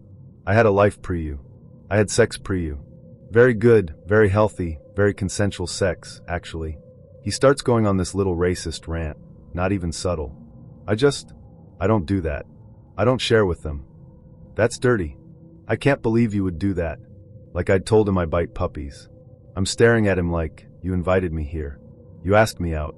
You did not ask my hymen out. So now I'm planning my exit. I'm like, I'm gonna go to the bathroom real quick. I fully intended to ghost him in real life, leave cash for my drink, walk to my car, block. I go to the bathroom, check my hair, come back out. This man is gone. He ghosted me. He literally left. Just walked out. Like he punished me. Like, that'll teach her for sleeping with people of other races. Baby, you did me a favor. I sat at the bar, finished my drink, tipped the bartender, and ended up talking to her like, girl, he found out I slept with a black man and dipped. She was like, then he wasn't gonna make you come anyway. And she was right. If he's mad at who you used to ride, he was never gonna ride you right. I need you to understand how unserious Miami men, even the famous ones, actually are. So, I get asked out by this actor. Not, your cousin did a web series actor. Like, you've seen him. You'd recognize him at the airport. He's not A-list, but he's very, oh that's him. He's Caribbean American, loud, charming, talks fast, got that island cadence, very mommy, very I'm that guy. We'd run into each other at an event, he DM'd, we vibed. I was like, okay, I'm in Miami, I'm cute, I'm bored, let's go. I pick one of my best outfits, which, yes, is Fashion Nova. Because 1, I work with them, and 2, it be looking good, IDC what anybody says. It was one of those chocolate 2-pieces that hugs every single curve, low neckline, long hair, gold hoops, soft glam. I looked like a Dominican baddie on purpose. I was like, let me show up and give him the Latina fantasy he probably wanted anyway. We pull up to this really nice place in Miami. You know the kind, valet, waterfront, loud music, entire restaurant and designer, everyone looking at everyone. And because he's recognizable, we get zero privacy. People are turning, whispering, pretending not to look. The servers are doing that extra smiley thing. And I'm already thinking, okay, this is kinda awkward. I don't love being stared at when I'm trying to eat, but whatever, I can be famous adjacent for one night. We sit. Drinks come. Vibe is okay. He's funny. He's animated. He's good at talking, obviously he's an actor. And it's Miami, so he's a little flirty with the waitress, but I let it go because I know how men with public attention are. They're used to performing. I'm like, just eat your food, smile, look cute, go home. Then, and I swear this is the first flag, he starts talking about women's outfits. Out of nowhere. We were talking about music. We were talking about Afro-Caribbean artists. Then he goes, you know what I hate though? I hate when girls wear that cheap Fashion Nova stuff like it's high-end. Like, stop lying. That's not Chanel, baby. I'm sitting there. In Fashion Nova. That I tagged. That I literally got paid to wear. I blinked. I took a sip. I said, oh yeah. He keeps going. Like, why you out with a celebrity, and you not giving me designer? You not giving me couture? I'm bringing you to a spot, and you giving me polyester. I like my women looking elevated, feel me? I said very calmly, very smiling, this is Fashion Nova. He froze. For like half a second. Then he did that fake laugh men do when they think they're so charming you won't call them on it. Nah, on you it looked good though. On you it looked like money. And then he tries to flip it. I mean, you pretty, you could wear anything. I'm just talking about these other girls. I said, I model for them. He said, word. I said, yeah. Like I post for them. I get paid. He said, oh, that's dope. I said, yeah, it pays for my lashes. So now we've established. He trash-talked the exact thing I was wearing, and instead of apologizing properly, he just tried to gas me like I'm the exception. That's a small thing, but it's a thing. That's how a lot of men are. They don't actually hate something. They just hate it on regular women. On you. It's different. I could have left it there. But then he decides he's Dr. Phil. We start talking about family, my family. I mention, again lightly, that I don't really talk to my dad like that. Latin households, complicated, distance, whatever. It's not a therapy session, it's just convo. He leans back, sips his drink, and goes, nah, you gotta fix that. Excuse me? He goes, life too short. You gotta just forgive him, mama. You can't hold that. Most of the time it be the moms telling y'all stuff, and y'all don't know the real story. You gotta give that man grace. I said, you don't even know what he did. He said, it don't matter. That's your father. I said, he wasn't a father. He said, still.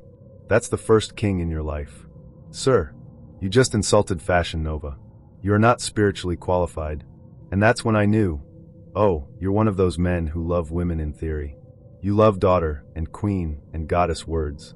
But you don't actually listen to women's lives. You just apply your little podcast take to everyone. I let him talk. I was not about to tell a famous man at Komodo about my daddy issues. That's going in his group chat. I thought, okay, maybe that was the weird part. Maybe we'll pivot. Maybe we'll talk about movies. He's an actor, right? He's gonna talk about his craft. No. This man starts talking about Rihanna. Not, I love her music. Not, she's so successful. Not, Fenny is crazy. No. He goes, yo, Rihanna is on goddess level. Like if RH walked in here right now, it's over. I would do anything for that woman. I laugh, because everyone loves RIH. I'm thinking he's gonna do the standard, she's a baddie thing. He does not stop. He's like, nah, like I would worship her. I would rub her feet. I would kiss the floor. I would pay bills. I would be quiet. I would hold the purse. I would be Mr. Rihanna. I would relocate. I said, you sound very ready. Face with tears of joy. He said, you don't get it. She's not like these other girls. She's Rihanna. She don't even gotta speak. She look at you and you know what time it is. I would literally, and don't judge me, I would literally get on my knees and he starts making little gestures with his hands, like he's about to describe some very non-PG things he would do to Rihanna. I said, we're in public. He said, I don't care. I'd tell anybody. I'd tell God. I'm sitting there like, I put on my nicest two-piece, curled my hair, did my lips, secured a babysitter for my dog, and I'm listening to a grown, semi-famous man describe how he would tongue-bathe Rihanna's kneecaps. In detail, while staring at me like I'm supposed to clap. And before y'all come for me, I love Rihanna. I would also throw myself at Rihanna. That's not the point. The point is you're on a date with me. I'm a human woman in front of you. I'm trying to figure out if you like cilantro. And you're telling me about how you would surrender your entire masculinity to a Barbados billionaire who does not know you exist. It just kept going. I'd learn how to cook Bajan food. I'd move to New York. I'd never look at another woman. I'd quit acting if she said so. I was like, wow, so the fantasy woman gets your obedience, your silence, your money, your attention, and the real woman gets opinions on Fashion Nova and Forgive Your Father. Do you see how that's creepy? That's the part that stuck with me. Men like that are so gentle in their minds with the fantasy woman, the unattainable, the celebrity, the global goddess, and so careless with the actual woman across from them. He had more reverence in his voice describing Rihanna's ankles than he had talking to me about, like, my actual childhood. That whole date was him talking past me. We finish eating, because I did finish, I'm not stupid, Miami food is expensive, and he's still low-key circling back to RIH. Like, I just love women who don't need a man. That's so sexy. Okay, so why are you on a date? Like, if she told me come here, I'm there. You're already here. With me. He pays, obviously. He wasn't cheap, I'll give him that. He tipped right, spoke to everyone very charming. On paper, 10/10 date. But inside, I'd already mentally blocked him. You know that thing where you nod and smile, and your brain is like, we're done. That.